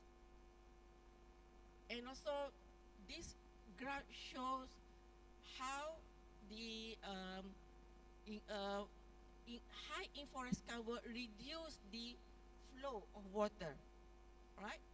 And when there is less forest, for example, 30% of forest, more or higher velocity of runoff will be occur, and this is very disastrous. Flood, erosion will be occur when there is no or less covered by forest. Next slide, please. And also pollution control strategies, yeah, nutrient management, right? Next slide, please. We go very fast, yeah. Next slide, please. And also urban green blue infrastructure, where we integrate green and blue elements to create resilient, livable, and sustainable cities. We have green roof, yeah, urban trees, parks and green spaces, and also we can provide blue infrastructure by having rain gardens and bioretention, urban wetlands, rivers and canals, retention ponds and lakes, and there are many benefits by having blue-green infrastructure in urban areas. Right, next slide, please.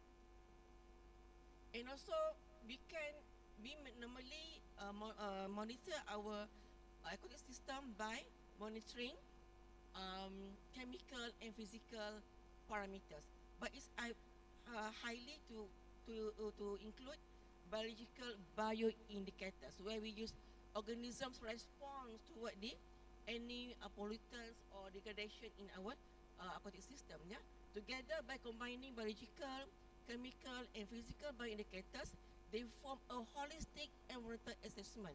Yeah, so we can determine the ecosystem health by using all these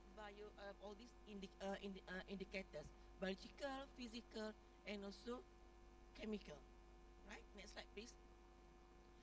So normally we measure the pollutants in the aquatic system by measuring physical and chemical measurements. But now we have to touch also on the biological aspects. Yeah, because the biological aspects will show the degree of ecological imbalance, and together with the physical and chemical measurements and biological indicators, we can create a model, also several models, yeah, to show the degree of environmental impacts and its potential danger for other living organisms. Yeah, by combining all these indicators. Right. Next slide, please. And very important is to integrate stakeholder. Yeah, policy, science interface. We have stakeholders to be involved. Scientists like us, policymakers, practitioners in industries, communities. Yeah, local communities should be part of the stakeholders, media and communicators. Together, we work together to make clear policy science interface, and this policy will be run by the key enablers. Yeah, and we first to identify issues, design research, collect data, and interpret data, and make the enablers do their job, yeah, by conducting policies. All right. Next slide, please.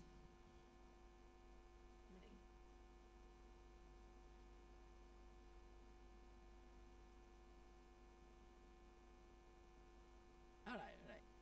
And important to have integrated lake basin management, where we have 6 pillars under ILBM: institution, policies, participation, technology, information, and finance. Next slide, please. Important to include community in our lake management, freshwater management, community-based management, empowering local people and work together with them. We have to educate them because they are the main users of aquatic systems. Yeah, we have to educate them and make them as part of the stakeholders. Yeah, yeah. Next slide, please. Huh?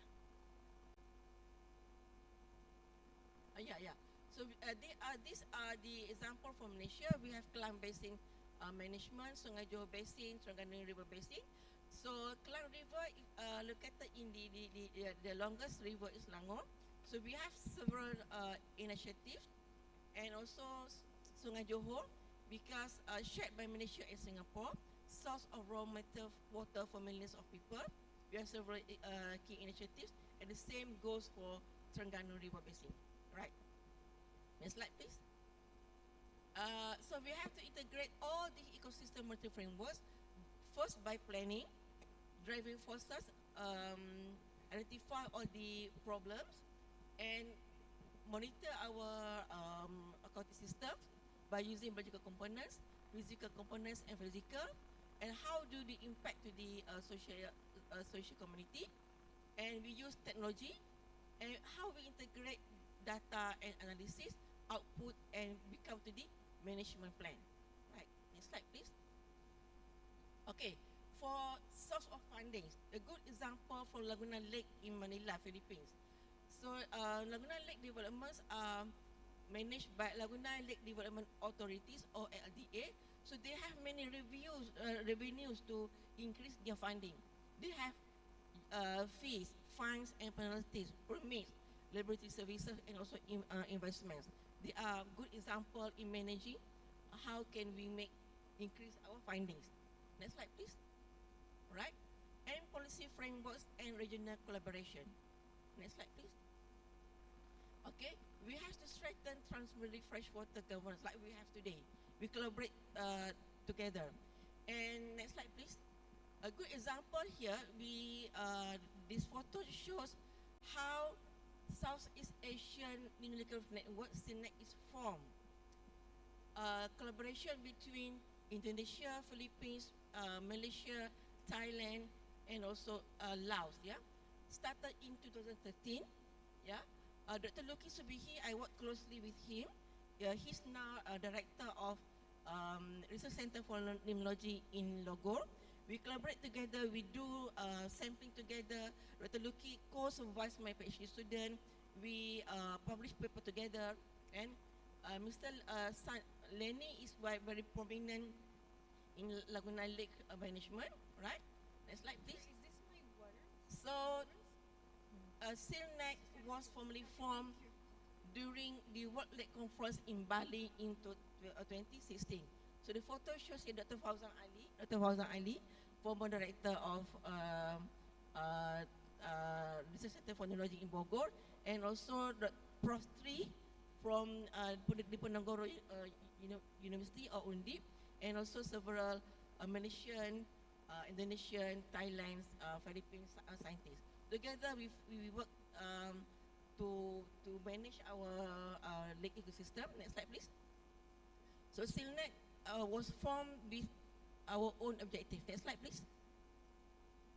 To promote research, collaboration, training, and exchange, to develop information systems, to create a network of professionals in tropical limnology. So the good example of collaboration among Southeast Asian countries.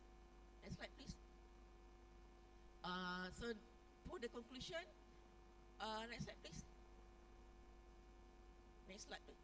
So we have to reconnect blue and green horizon to integrate to the integration of fragmentation, to stability through system thinking, and so on. Next slide, please. So that we have a good biodiversity and ecosystem protection instead of poor biodiversity and ecosystem protection. So where a good ecosystem can have strong resilience towards any changes, secure biodiversity, and so on. So we are aiming at good biodiversity and ecosystem protection. Next slide, please. So that at the end we can have a healthy ecosystem characterized by pristine, ability to handle stress, ability to recover after perturbations, ability to maintain desirable vital signs, and minimally altered by human action. So at the end, we have to have a healthy ecosystem. Next slide, please. With that, I conclude my presentation. Thank you very much. Okay, please give a warm applause to Professor Wan Masna Wan Omar. Thank you very much, Professor, for the excellent presentation. And also thank you to all of our distinguished keynote speakers for the insightful presentation. Okay, ladies and gentlemen, today's session has highlighted a strong connection between research, ecosystem management, and sustainable development in both marine and freshwater environment, from national research strategies, catchment and river management, to tropical ecosystem sustainability. All presentations remind us that collaboration between the blue and green sectors is essential for building a more resilient future. Once again, let us give a warm round of applause to all of our keynote speakers. Okay, thank you. Now, ladies and gentlemen, we move on to the anticipated part of today's session, today's event, the Q&A, question and answer. We'll be taking 3 questions from the audiences. We will do another round of questions if time permits. So if you would like to ask a question to one of the keynote speakers, you may kindly raise your hands and introduce yourself briefly, and then mention your name, institution, or your affiliation, and please mention to which speaker your question is addressed. Now, please, ladies and gentlemen, a question, please.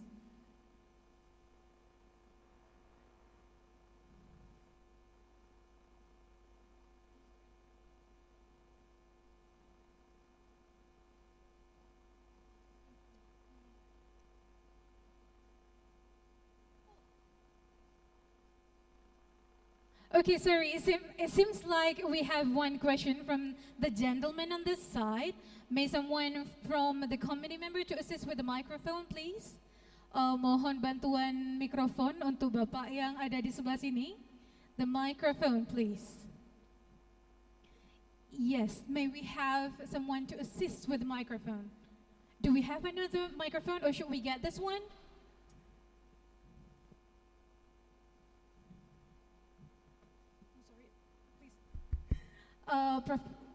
Dr. Mandara, please help me with the microphone. Thank you. Okay. Assalamualaikum warahmatullahi wabarakatuh. Perkenalkan, saya Supriyadi dari Agribisnis. Saya dalam hal ini memang belum lancar influent dalam English speaking, mungkin mohon moderator di-translatekan ke dalam Inggris. Oh, well, I will do my best. Jadi terima kasih kesempatannya sudah diberikan pada saya. Saya ingin menanggapi dari pernyataan penjelasan dari Prof. Masnah. Ya. Okay, so the question is for Prof. Masnah. Tentang dampak daripada climate change terhadap ekonomi masyarakat di sekitar wilayah yang tercemar gitu. Jadi saya ingin mengetahui bagaimana kita membuat suatu model daripada dampak climate change tadi. Ada, kalau tidak salah ada 3 tahap. Pertama, first order impacts-nya terhadap tadi lingkungan, terhadap hidrologi kalau tidak salah tadi, kemudian terhadap sampai terakhir pada third order impact-nya pada ekonomi gitu. Bagaimana kita membuat suatu model di mana ini indikator ini bisa nanti kita masukkan ke dalam suatu model dan kita ukur sejauh mana dampak climate change itu terhadap ekonomi, terhadap pengaruhnya terhadap ekonomi. Kemudian yang kedua, you have a lot of questions. Banyak Pak pertanyaannya ya. Ya, yang kedua saya ingin mengetahui sejauh mana tadi ada manajemen daripada restorasi daripada dampak daripada ini tadi dampak daripada kerusakan ekologi tadi, sejauh mana peran lembaga ya, lembaga atau institusi lokal baik itu pusat dan daerah yang ada di Malaysia yang saya tanya ini, sejauh mana perannya terhadap dalam merestorasi daripada kerusakan daripada lingkungan ini. Karena saya lihat, kita bandingkan dengan Indonesia, ini memang ada institusi lokal dan institusi pemerintah pusat yang berperan di sana, tapi tingkat efektivitasnya itu berbeda dengan negara lain saya lihat. Karena kehancuran ekosistem di Indonesia ini sudah sangat parah sekali. Apalagi kita lihat di dalam berita-berita media sosial dan media massa, ini kehancuran ekosistem ini terus berlanjut dan terjadi secara masif. Inilah saya dua pertanyaan ini yang saya ajukan kepada Profesor Masna. Demikian, wassalamualaikum warahmatullahi wabarakatuh.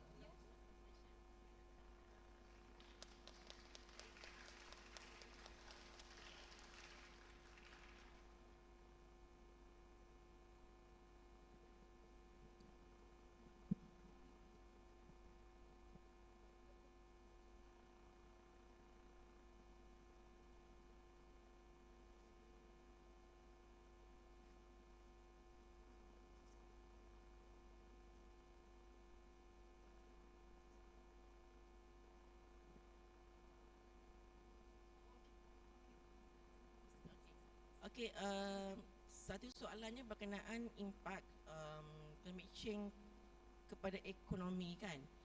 Jadi sebenarnya dia berkait. Kalau increase, kalau temperature meningkat, pencemaran juga akan cepat berlaku.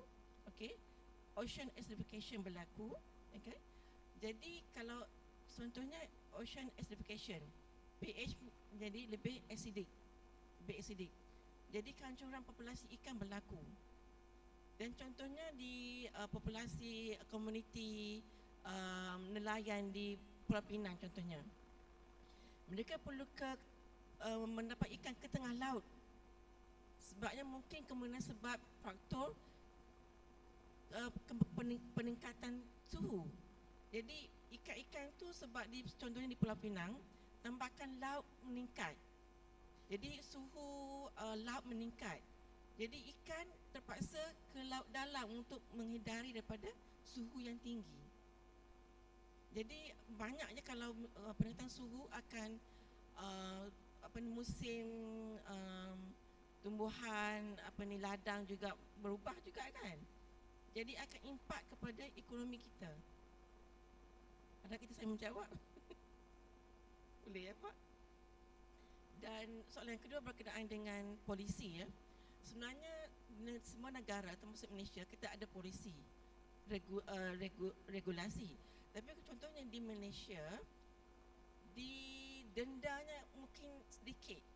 Contohnya di pencemaran sungai Kim di Johor, di mana bahan kimia dilepaskan ke sungai. Jadi banyak ikan yang mati. Pencemaran udara kimia itu langsung kepada manusia.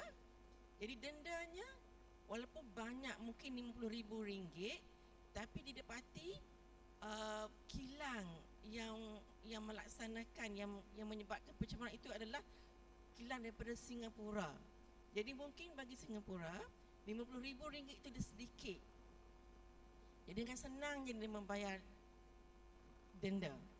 Dan masalah yang lebih yang agak menonjol adalah perusahaan kecil-kecilan. Sebab mereka mungkin kesedaran untuk persekitaran makin kurang ya. Contohnya ada pelajar saya menjalani industri di aquaculture farm yang kecil. Bila masa ada authority melawat, mereka tunjuk dia punya fasiliti untuk merawat hasil kumbahan aquaculture. Tapi bila authority ni bukan sudah pergi, mereka lepaskan hasil kumbahan tersebut terus ke laut. Jadi kalau perusahaan kecil ini masalah. Kalau perusahaan besar dia ada sedikit macam dia ada fund yang besar. Ada fund yang besar untuk mereka ada audit patuh kepada audit, ya. Contohnya masa COVID dahulu. Jadi kilang-kilang kecil sukar untuk mematuhi peraturan COVID. Jadi kes-kes COVID banyak berlaku pada perusahaan kecil. Tapi macam suami saya bekerja di Intel, company besar, mereka ada audit sendiri, mereka patuh pada audit. Mereka kalau yang kena COVID di isolasi. Mereka ada sediakan asrama yang luas kepada pekerja. Jadi yang masalah untuk itu sebab kita kena masukkan komuniti sebagai salah satu stakeholders.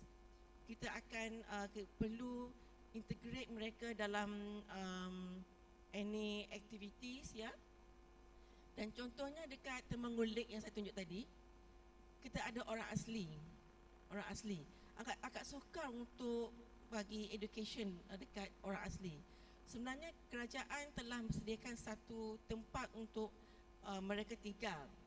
Tapi mereka suka pergi ke hutan mencari bahan, dan kalau mereka juga buka hutan untuk buka satu kawasan tinggal yang baru. Bila mereka bergaduh sesama sendiri, buka hutan kawasan lain juga. Jadi erosion rate, kadar sedimentasi dekat hutan Temanggung, dua sebab yang utama. Satu, logging activities yang legal dan juga bukan legal, dan juga oleh aktiviti orang asli ini yang agak sukar untuk kita diberi education, awareness tak ada, ya. Dan kadang-kadang kita juga suka kita ada kurang manpower. Kita nak manpower, kita ada fund untuk melakukan monitoring, ya, bio monitoring. Jadi banyak faktor jugalah. Saya rasa ada semua tempat macam tu, ya. Anak saya menjawab soalan Bapak. Okay, thank you for your insight response, Professor Wan Masna.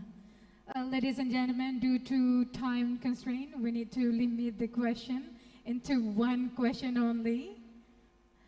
And then we will move on to the next keynote speaker. It is my pleasure to introduce our next keynote speaker. Please warmly welcome Ms. Naina Islam from Chittagong University.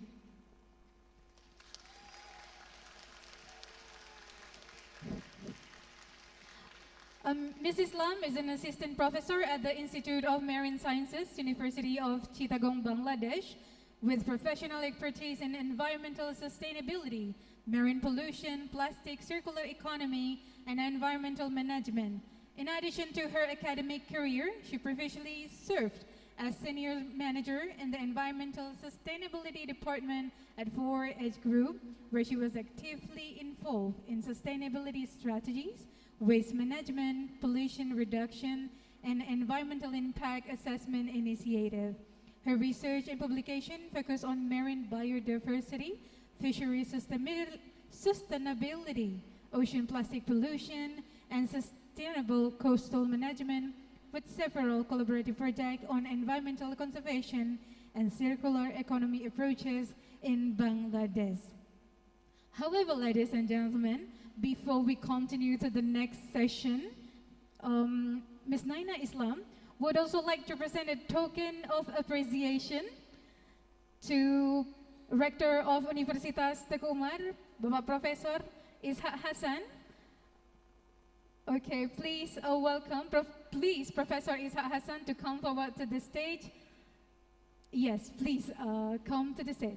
Jadi Bapak, Ibu hadirin yang berbahagia, Dr. Miss Naina berkenan untuk memberikan token of appreciation cenderamata kepada Bapak Rektor Universitas Teguh Umar. Untuk itu kami mengundang Bapak Rektor untuk menuju ke atas, ke panggung.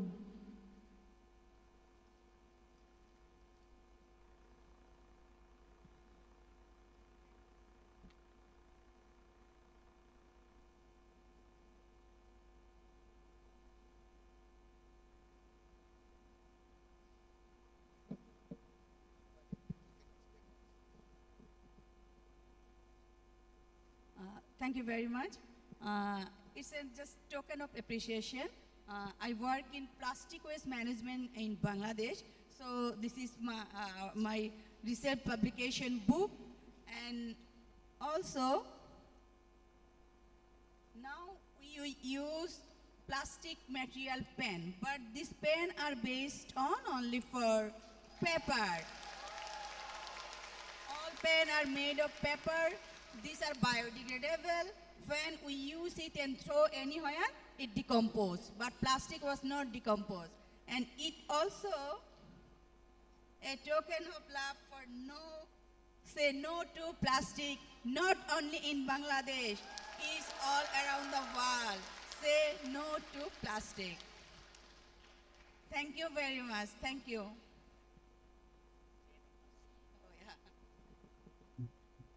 Pose for the camera, please. So now, let's start my presentation. Okay, thank you, Professor. Thank you, Ms. Naina. And thank you so much for the Director, and the Director may leave the stage now. And you may proceed with the presentation, Ms. Naina. Honorable Rector, distinguished guest, key speaker, and the audience are sitting in front of you, me. Assalamu alaikum and good morning to all of you. Before I begin to my presentation, I would like to heartful gratitude to the organizer of the ICONAMI 2026 for inviting me to this prestigious platform. I'm very much honored and privileged to welcome me and warm hospitality. I am very much grateful to you, and now I will discuss about the innovation, resilience on blue and green horizon. So what can we see in the screen? We see a beautiful image created by AI, but this is the blueprint of our survival.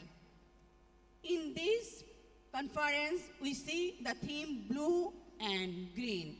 So recording in progress. Next, please. 2022 to 2025, these are the historical growth is 4.8%, and 2026 to 2033, 6.2%. That means 4.8% increase to expected 6.2%. That means now present the global market is need to plant-based nutrition like spirulina. And in we can see in 2022 the amount is 537 million and expected 2033 is 1.16 billion. That means this is not a financial trajectory. It is now our need to innovate sustainable and plant-based nutrition for our aquaculture industry. Next. So, my topics, my research species is spirulina and Trospia plantaceus. In Bangladesh, and aquaculture industry are facing several type of problems. The main problem is feed cost and sustainability. So, my research is need to innovation solution for sustainable aquaculture, not only in Bangladesh, beyond the worldwide. Next. So why spirulina? Why we choose the spirulina plant-based nutrition for our fish feed or our aquaculture industry? Because in FAO, according to FAO, we can see this spirulina, we are high protein level, that means 60 to 70% protein, as well as they are rich in vitamin and minerals. On the other hand, we see spirulina fish growth rate and sustainability are faster than another species. And main important factor is this is eco-friendly. That means it is important for our environment and it also biodegradable. Next. So, these are the spirulina in aquaculture. Imagine, when we start the spirulina fish additive into our aquaculture industrial fish, what type of progress we see? We see the fish growth rate increase, the improvement of RBC, Also, the heavy metal utilization is one of the most important sustainability factor because it is important for our industrial waste treatment, it is important for our effluent treatment plant, and another most important thing is when a fish feed is taken spirulina, their improvement in pigmentation. When the fish are improving pigmentation, their market rate is automatically increased in aquaculture feed industry. Next, please. So, problem.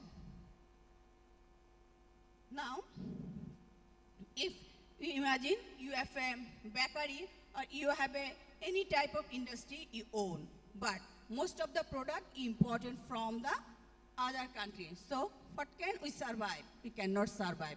And this aquaculture industry is also facing this type of problem because high feed cost, dependencies on imported material, and the most important post is environmental sustainability issue. Next, please. So, ladies and gentlemen, these are the 4 objectives. Because the fish growth rates performance are depend on spirulina. Also, it is nutritional composition, as I told earlier. Its protein, mineral, and ash percentage are better compared to another species. And develop cultivation system. In spirulina cultivation, there is minimal water and minimal technology. So, if we develop the cultivation system, in our smaller scale aquaculture farmer are gaining knowledge as also the cost and benefit. And number 4 is environmental sustainability. Next. Formulation and fish trial and ultimately dissemination to our scientific community, our stakeholder, our scientific community, our stakeholder, our aquaculture feed industry, and our student as well as. Next, please. Okay. Let's imagine you, all the audience are standing beside this area. You, all of them and I also standing this area.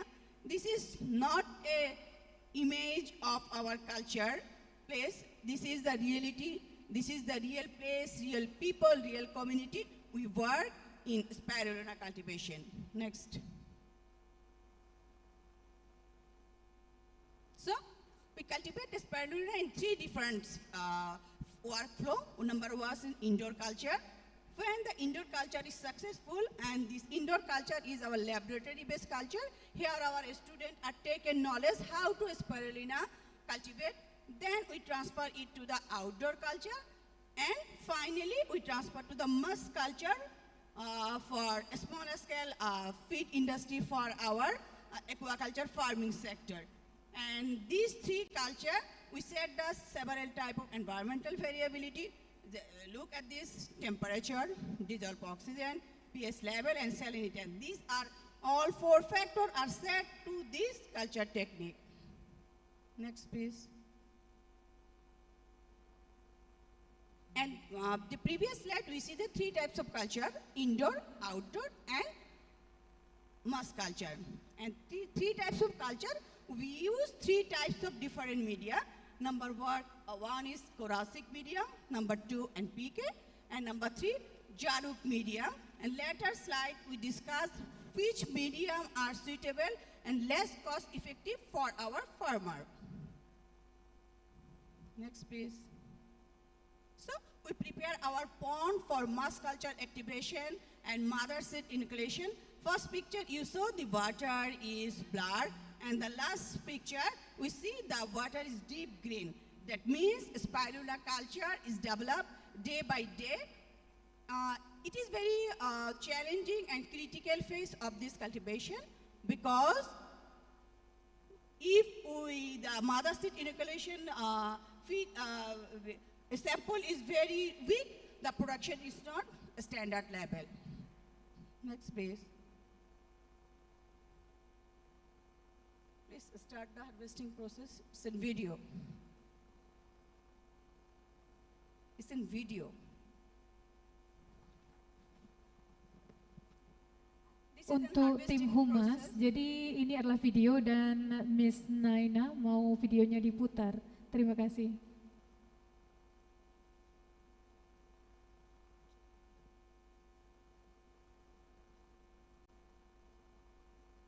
Okay, I can explain me. It's in one type of harvesting process. Use a simple clothing method. These are the harvesting process. We harvest spirulina and the water is drained out in another process. But it is very much interesting, less cost effective, and the color, the deep green color says this, the biomass production is good and it is harvested and it is prepared for our next stages for drying, for flax and for feed trial. So next please.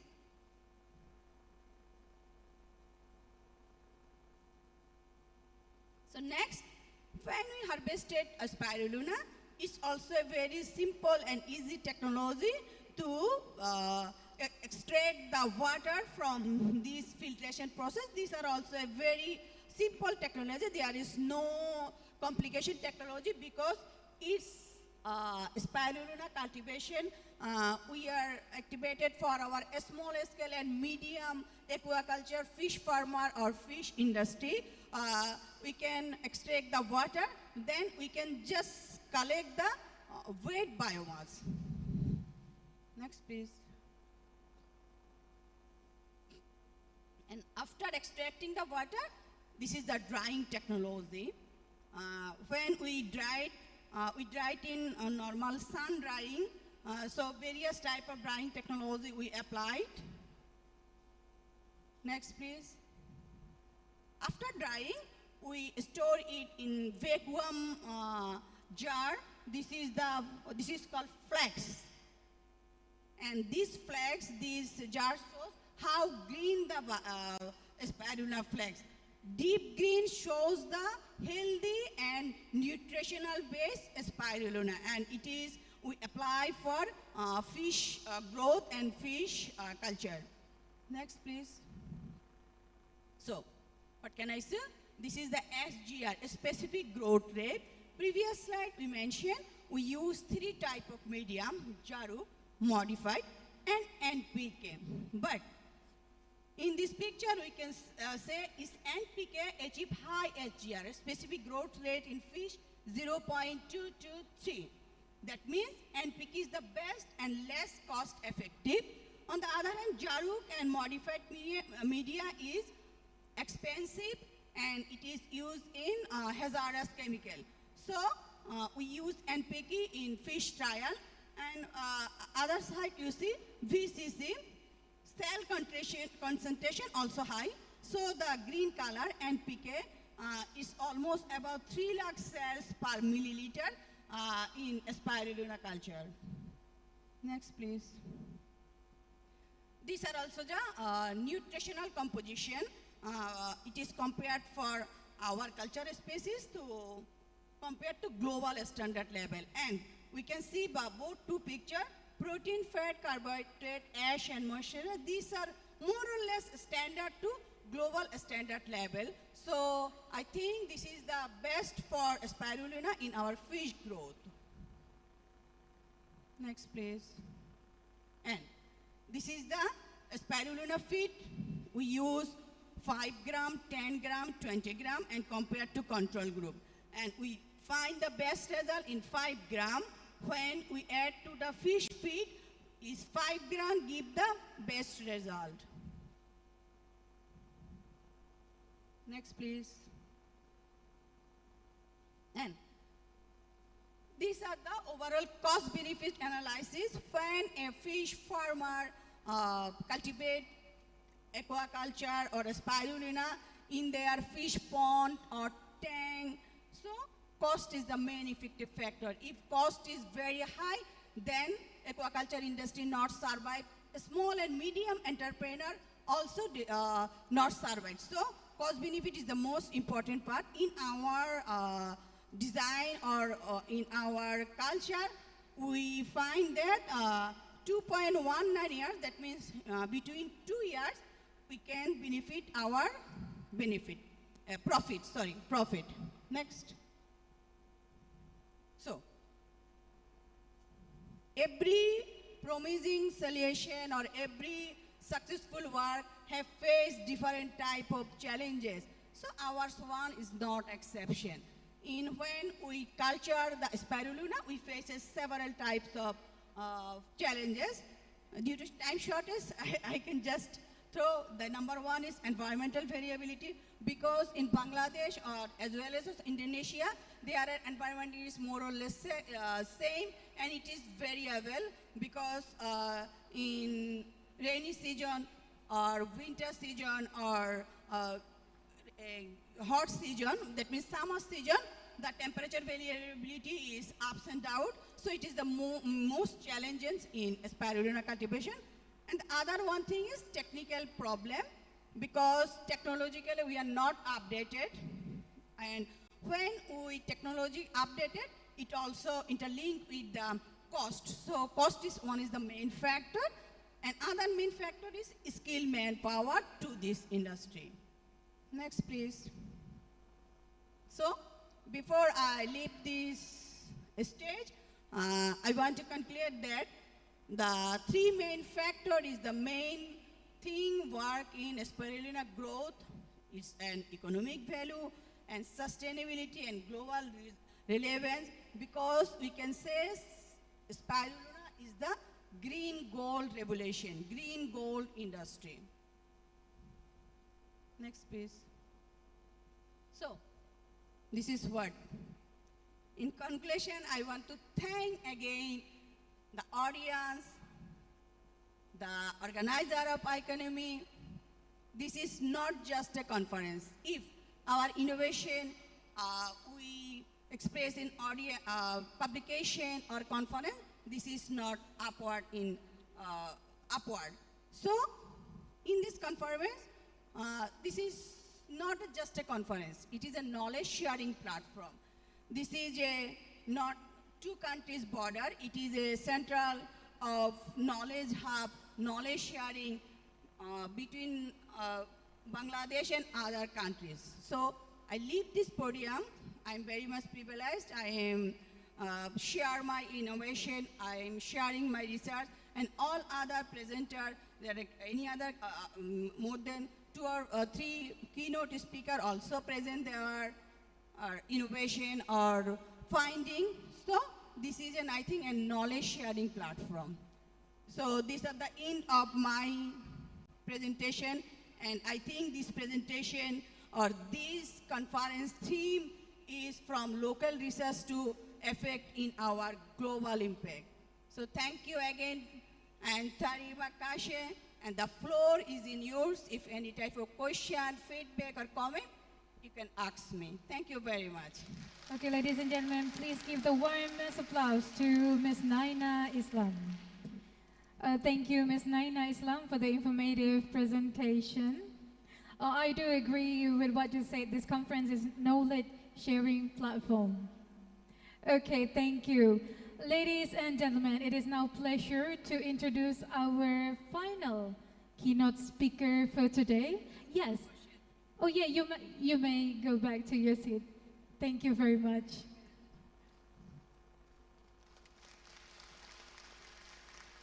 All right, ladies and gentlemen, it is now my pleasure to introduce our final keynote speaker for today. Joining us virtually from the Sultanate of Oman, please warmly welcome Dr. Sachinandan Dutta from Sultan Qaboos University. Dr. Dutta is an assistant professor at the Department of Marine Science and Fisheries, College of Agricultural and Marine Sciences, Sultan Qaboos University. His areas of expertise include fisheries management, marine ecosystem modeling, marine pollution, artificial reef ecosystem, and sustainable fisheries system. He obtained his PhD in ecosystem modeling and fisheries management from Jadavpur University with research focusing on ecosystem-based fishery management in the Bay of Bengal. Throughout his academic career, Dr. Sachindan Dutta has actively contributed to marine science education, research, and postgraduate supervision with numerous international publications and research collaborations in the field of fisheries science, marine conservation, and coastal ecosystem management. His research interests particularly focus on fisheries management, ecosystem modeling, fish stock assessment, artificial risk ecosystem, and climate change studies. Today, Dr. Dutta will deliver his presentation entitled Marine Innovation, Artificial Reefs, and Sustainability. Dr. Dutta, we are delighted to have you with us today. The floor is yours. Thank you.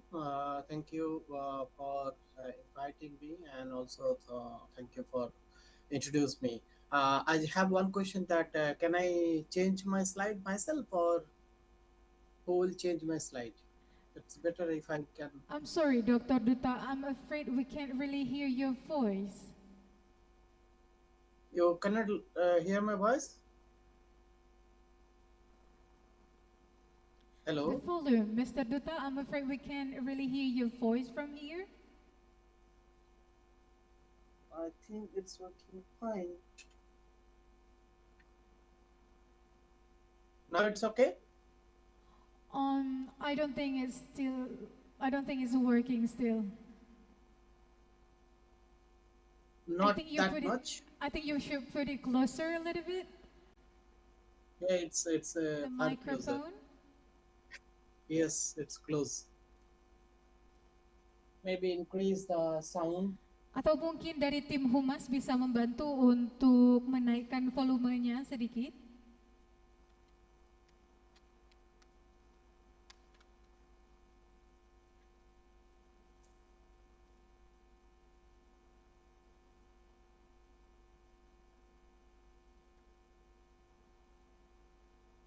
Just increase the volume or sound.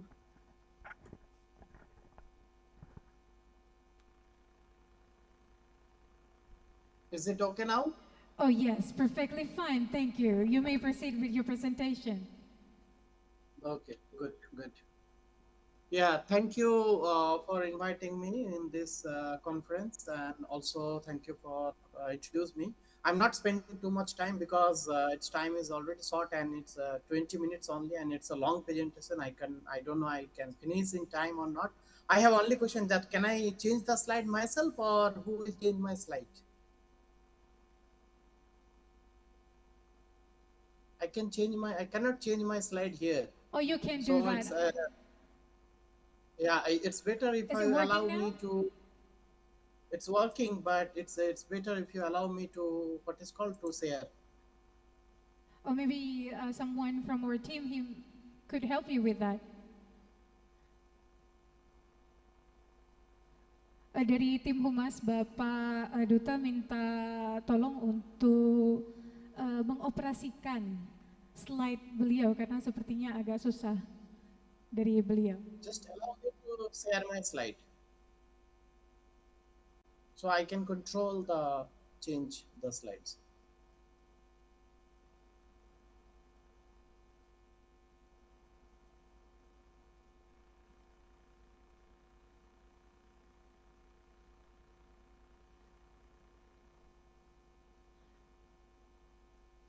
Dr. Duta, we are working on it.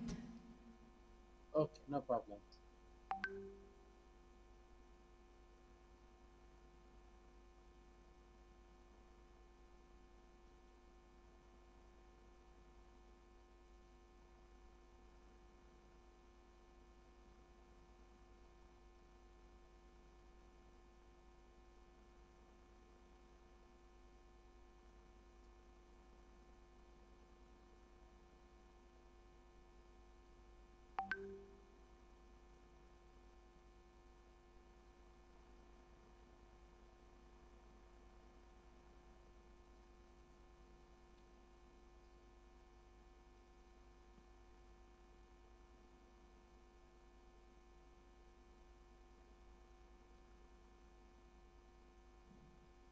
Okay, ladies and gentlemen, it seems like we are experiencing some technical issue and we are working on it.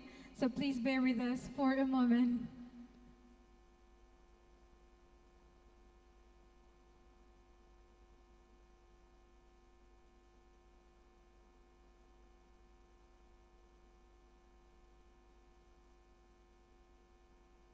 Is it okay now? I'm sorry? Is it okay that you can see my slide? It's I changing. think it's okay now. You may proceed with your presentation. And if you can override It's the slide, the team here will help you with that.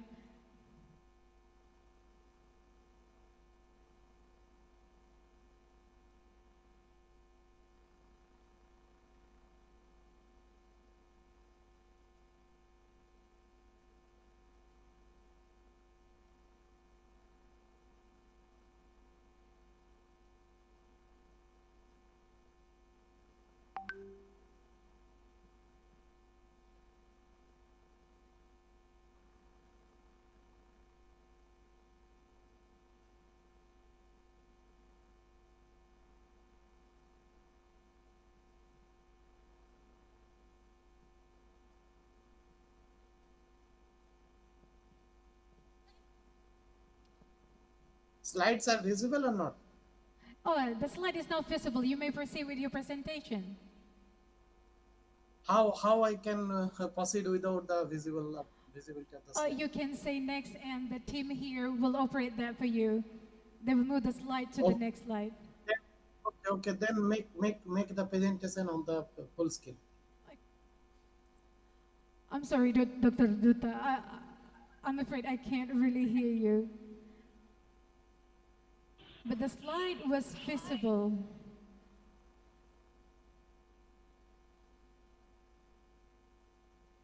Okay, let's show the skin. I cannot see the skin. Oh, you cannot Your see the screen. Bapak Yes. Dr. Duta tidak bisa lihat screen-nya, Bapak Ibu. Mohon dari tim humas apa ada ada caranya Yes, mungkin bisa dibantu? Yeah, now it's okay. Yeah, now it's okay. Is it visible now? Okay. We can see the Yes, slide yes, now. yes. Yes, yes, yes. Okay. Now please, so you may good morning. proceed with your Yeah. you may proceed with your presentation, and the time limit for this presentation is 20 minutes. Yes, no problem. Okay, thank you very So, much. sorry for the technical stuff. So I'll talk about artificial reef. So go to the next slide. That is the problem. It will take long time. Yeah. So the last picture, what do you see? That is from the artificial things, but this is not the artificial reef. That one is the artificial aquaculture. Aquaculture is also artificial, and the reef is also we are making artificial. So artificial until unless it is not harming the ecosystem, it is not harming the thing. So what the main objective of the whole thing is to make the sustainability. So whole the presentations will be, we will see the artificial reef, the ecological sustainability first, then we will see the social sustainability, what the fishermen think about the artificial reef, then we will see the economic sustainability. Okay, next. I think most of you know about it, artificial reef. It's a structure created to support the natural reef, to support the fisheries productivity. It is enhance the fisheries productivity, and there is a lot of associated things that can be enhance the overall economy of the society coming from this artificial reef. Not only the fisheries sector, also the tourism sector. We will see on the later on. Next. Yeah, so there's a different types of artificial reef globally. Yeah, box effect, tunnel effect, reef ball. So these are the global famous artificial reef structure. In Oman, we have started the artificial reef project in 2003. So almost 23 years back, and we have almost next slide, please. More than yes, we have in Oman we are using this type of structure. One is the Arabian pyramid, second is the fish cube, and third one is the Oman offshore model. And these three structures are associated along with the different depth of the water, and also it's a huge structure. It's one of the structure is almost a 2 ton, 4 ton, 8 ton. It's a huge structure. It's underwater. This is the shallow, first one Arabian pyramid. That one is the medium, then the higher depth in the water. Next. So if you see the graph from starting from 2003 till now, we have established almost 18,000 artificial reef unit in the whole Oman coastline, and we spend almost 10 million US dollar on the whole project, and it is huge project is also coming up in near future. Actually, it is associated with huge productivity in the fishery sector. Next. So we'll see some of the underwater artificial reef and old artificial reef is matured. It see that how the ecosystem is developed. Okay, how the fisheries is involved in this one. And on the right side, you will see the sonar and the some of the drop of underwater artificial reef where they are associated. Sonar scanning. Next. Yeah, so this project is not a very easy. So it's a very difficult, and a lot of things are associated with it. So building the structure and then drop into the Pacific region of the oceans, and they're different. So site selection, a lot of things are associated. So it's not an easy task, but we almost developed 18,000 units, and that create a huge productivity of fishery sector. We'll see also later on. Next. Yeah, so the area is in Sea of Oman, and we have this area is the most highest artificial reef, almost 20 kilometer by 7 kilometers, so 140 square kilometer area. This is one area, but the artificial reef in Oman, it's distributed different areas. So first study will be conducted here. Next, please. So we'll see the ecological assessment, then we'll see the economic, then we'll see the social. So ecological assessment, we'll see the how the artificial reef is matured and ecosystem structure of this artificial reef. Next, please. So ecological assessment, we'll see using the ecopath modeling. That is one of the global famous model that is on underwater or especially the marine ecosystem. We will use to ecopath model to see the ecosystem structure of that particular ecosystem. Next. Yeah, so the ecopath model, I'm not going to describe very in detail. So it's a basically energy in and energy out, how the biomass in the system and how the energy is going out through the system. So we need a lot of parameters to model is always a data hungry. So they require a lot of data like biomass production, consumption, ecotropic efficiency, diet composition, a lot of data is required. Next, please. And so in this particular artificial reef project, we used 38 functional group. We studied it 2021 and 2022, and we studied all the associated species that starting from the phytoplankton to the top predator. Yeah, next, please. So here is all the 38 functional groups starting from detritus, phytoplankton, zooplankton, corals, invertebrate, benthos, crustaceans, and other associated, all are associated, mainly the reef fisheries, and shark are raised in the top of the period in the tropic level. Next, please. So we collected the data for this whole sampling is the biomass data, even in the other population parameters is required. We collected the putting, because this area is only is 20 kilometer by 70 kilometer, no fisheries data available. So we have to collect the in situ data. So we collect the data from this draft, and each and every species was measured, and then it multiplied with their biomass to estimate the whole biomass of this total study area. Next. Yeah, so this is the model assumptions, how the model is balancing and uncertainties. If the group of the high tropic level will be biomass will be very low, so that is obviously, and the high lower tropic level biomass will be very high phytoplankton. So this overall the model uncertainties is not that much, and the model balancing is very well. Next, please. So we have to calculate lot of ecological parameter from out of the studies that like total system throughput, then FCI, cyclic index, high energy cycle, how the energies enter into the ecosystem and it goes to whole cycle again return back to the ecosystem. So FCI, then connective index, how the each and every functional groups is connected to each others. Okay, the omnivore index, the omnivore each and every species their food habit, whether carnivorous, they're planktivorous or omnivorous. So omnivore index always associated with the core stability ecosystem. Then mixed trophic level. So all the indicator is basically gives you a very strong ecological knowledge and ecological understanding of any particular ecosystem. Next, please. So here is the trophic flow diagram, or basically the food chart of a food wave. You see the phytoplankton detritus from there, the main producer energy goes to the trophic level to the south, and how it goes to the different functional groups. So that is very important, and you see that how this ecosystem is complex and how the ecosystem is basically interconnected to each others. So this is very interesting. We'll see more. Next, please. So this is the energy transfer from the each and every topic level, starting from phytoplankton detritus to the topic level 2, topic level 3, 4. We know that we read in our biology class 9, 10, we read about the Lindemann transfer efficiency. Okay, so Lindemann transfer efficiency, go to next slide please. Lindemann transfer efficiency is basically 10% energy transfer from one topic level to another topic level. This is the basic knowledge, biological knowledge we read in our ecosystem. So if it is 10%, it is a very well ecosystem. If it is below 10%, means the ecosystem is not matured. Okay, an ecosystem is not much more stable. And if it is more than 10%, it is considered as a very, very good. Okay, more than efficient. So here the ecosystem transfer efficiency is 6%. That means that it is not matured, as the ecosystem is established in 2020 and we studied in 2021 and 2022. So 1 and 2 years that artificial reef ecosystem is not matured enough.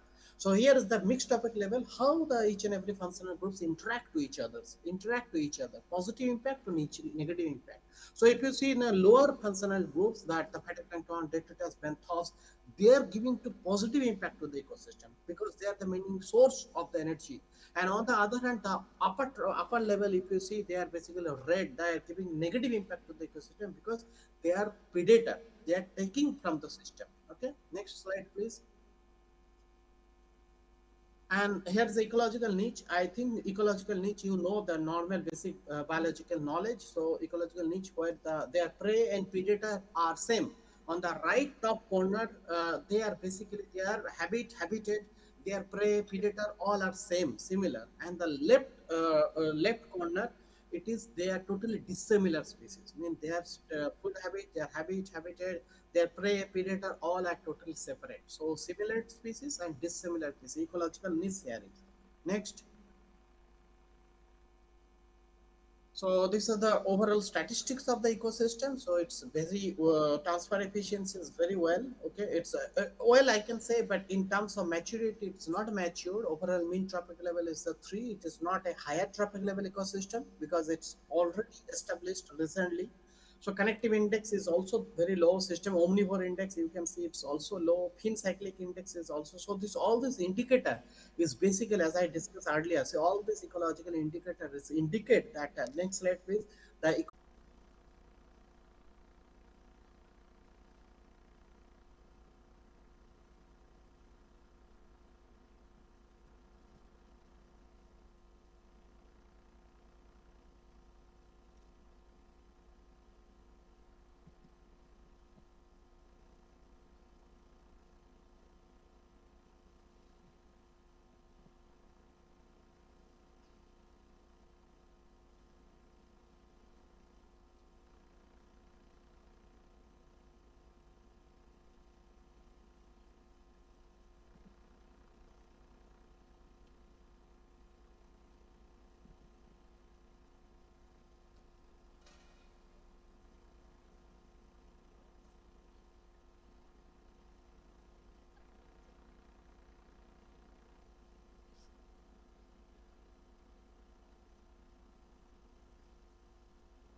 Baik Bapak Ibu hadirin yang berbahagia, terima kasih untuk tetap setia menunggu dan masih tetap setia bergabung dengan acara keynote speaker kita pada hari ini.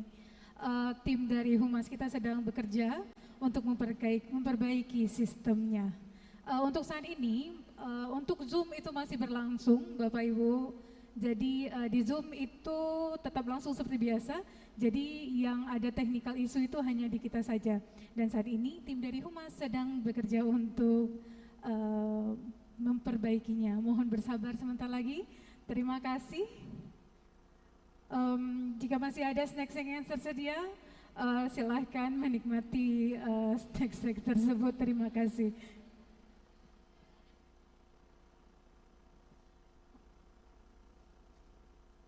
Oke, baik. Nah, ini ada permintaan dari Bapak Rektor kita.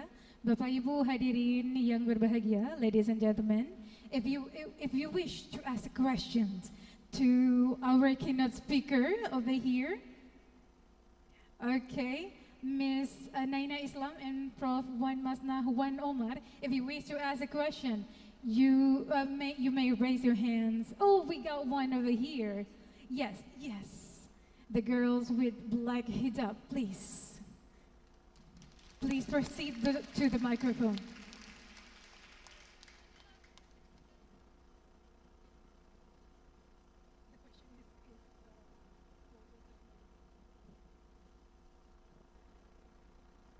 He's not presenting.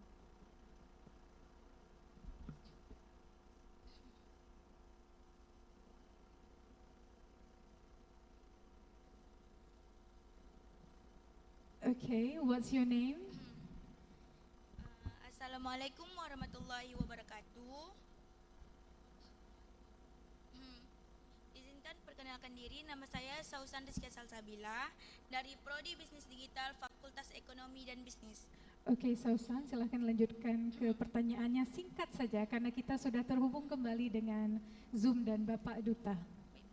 Saya ingin bertanya kepada Profesor Bu Amanda, what are main cause of flooding in Lismore, Australia?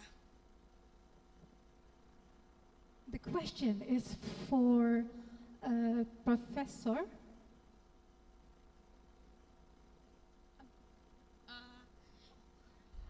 Kita tunda dulu pertanyaan karena kita sudah tergabung kembali ke Zoom. Baik, terima kasih. Pertanyaannya kami tunda sebentar. Alright, ladies and gentlemen, it seems like we are back to the Zoom. Dr. Duta? Yes. Sorry, we just had troubles here, but we are now back. We're now back and ready to go to the next session. No problem. Yeah.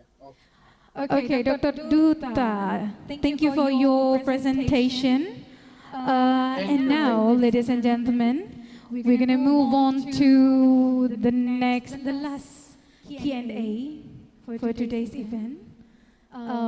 So yeah, if you have question, please raise your hands. This time for Dr. Duta and for Ms. Naina.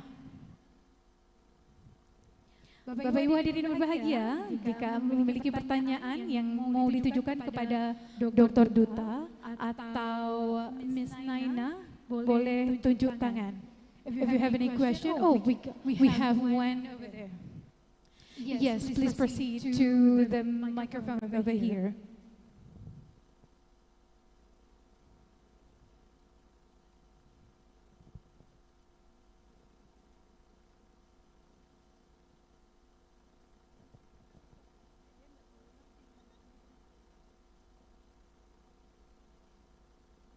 Taken. Open. Second. Yes. Yes, please. 4047. There was someone over here who raised her hands. Where is she? Oh, it was you. Sorry about that. Thank you. You may proceed with your question.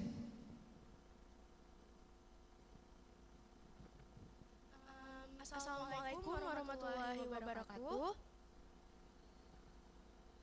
Good morning, Miss. My name is Zahira Talidazona from Digital Business Department. What was your name again? Zahira Talidazona. Zahira. From Digital Business Faculty of Economy. Okay. I want to ask you a question for Miss Naina. Okay. Could spirulina create new business opportunities in the aquaculture sector?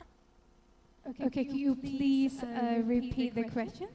Could spirulina create new business opportunities in the aquaculture sector? Could spirulina create a new business for? Opportunities in the aquaculture sector? Okay, opportunities in the aqua sector, and then? That was the question.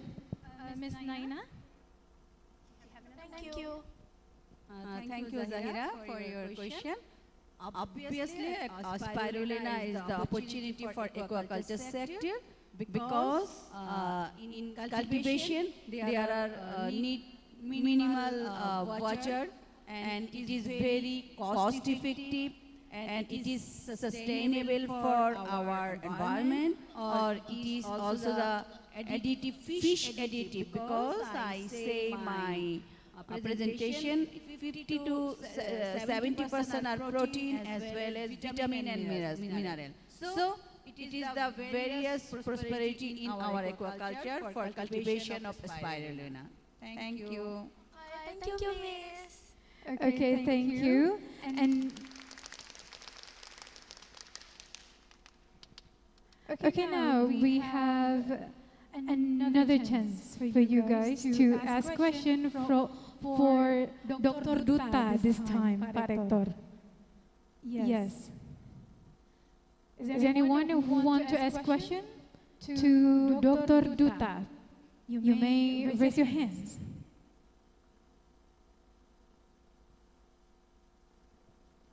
Is there any more question?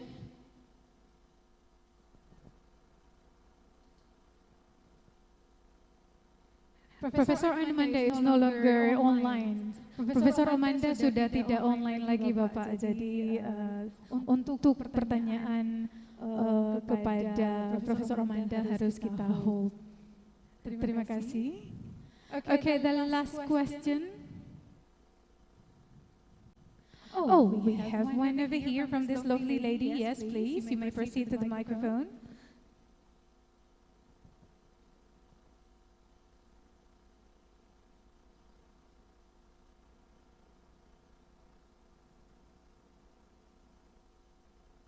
Okay, now is the last question for today's session, and this question is for Dr.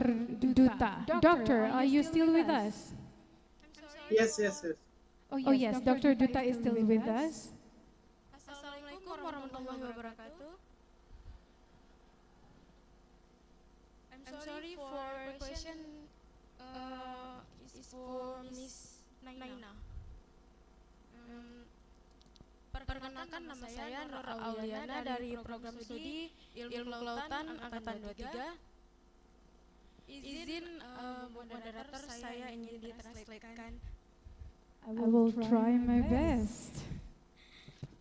Baik, langsung ke pertanyaan yang dimana tentang pertumbuhan spirulina di beberapa media, yang dimana pertanyaan saya terkait media apa saja yang dilakukan dalam penelitian ini, dan media apa saja yang secara konsisten menunjukkan laju pertumbuhan dari sel spirulina ini, dan kemudian dalam jangka waktu percobaan dari hari pertama sampai hari ke-15, di hari keberapa terjadi puncak pertumbuhan dari sel spirulina yang telah dites. Okay, I need some time to process your question.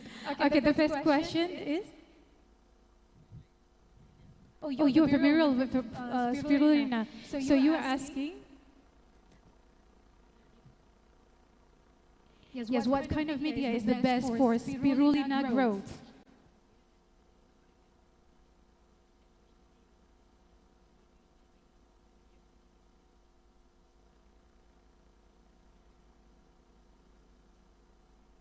Yes, everybody. So the question is, what kind of media is the best for spirulina growth? And also, at what day?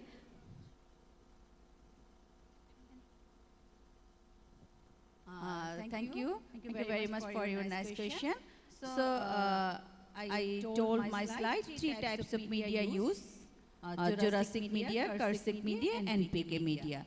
But in 3 types of media, NPK give the best result when we input into 3 types of media, but 4th to 5th days, NPK growth rate is higher comparison to other. So NPK is the best because it is cost effective and it is available and the ingredients are not harmful for fish growth. Thank you. Thank you, Miss. Thank you very much for the question. Ladies and gentlemen, that sadly was the end of today's keynote speaker session. Please give applause to all of the keynote speakers that have presented today.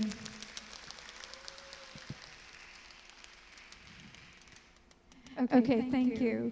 Now, as we come to the end of today's keynote speaker session, we have had the opportunity to listen to a wide range of valuable perspective and insightful discussion from our distinguished speaker. From sustainable ecosystem system and catchment management to fishery sustainability and then marine innovation through artificial reefs. Today's presentation have reminded us that the future of agro and marine industry depends greatly on collaboration, sustainability, and scientific innovation.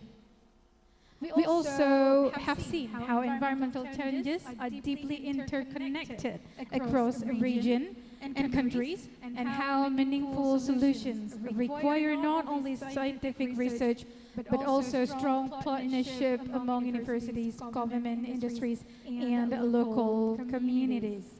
On behalf of the committee, I would like to express our sincere appreciation to all of our keynote speakers for generously sharing their expertise, experience, and inspiring ideas with us today. Our deepest gratitude also goes to all of the participants, both on-site and online, for your active participation and the engagement throughout the session. We truly hope that today's conference will encourage future collaboration, inspire new research initiatives, and strengthen our collective commitment towards sustainable agro and marine development.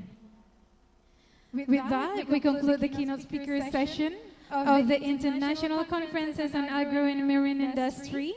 My name is Randila Terismar, and it has been a great honor and pleasure to serve as your moderator today. Thank you very much for your attention.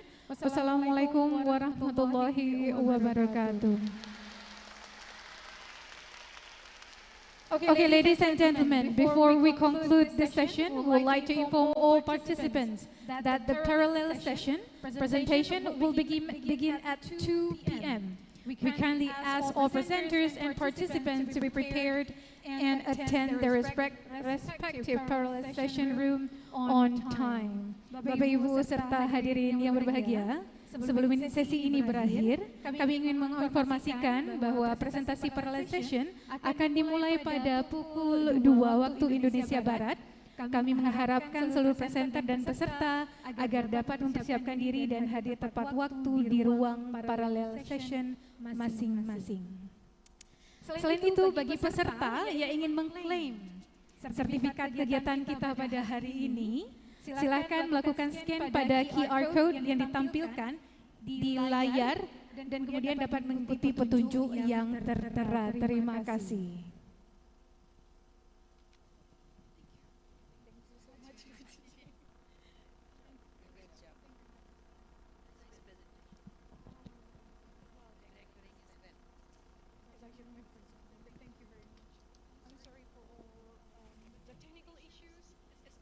I promise you, it hasn't happened before.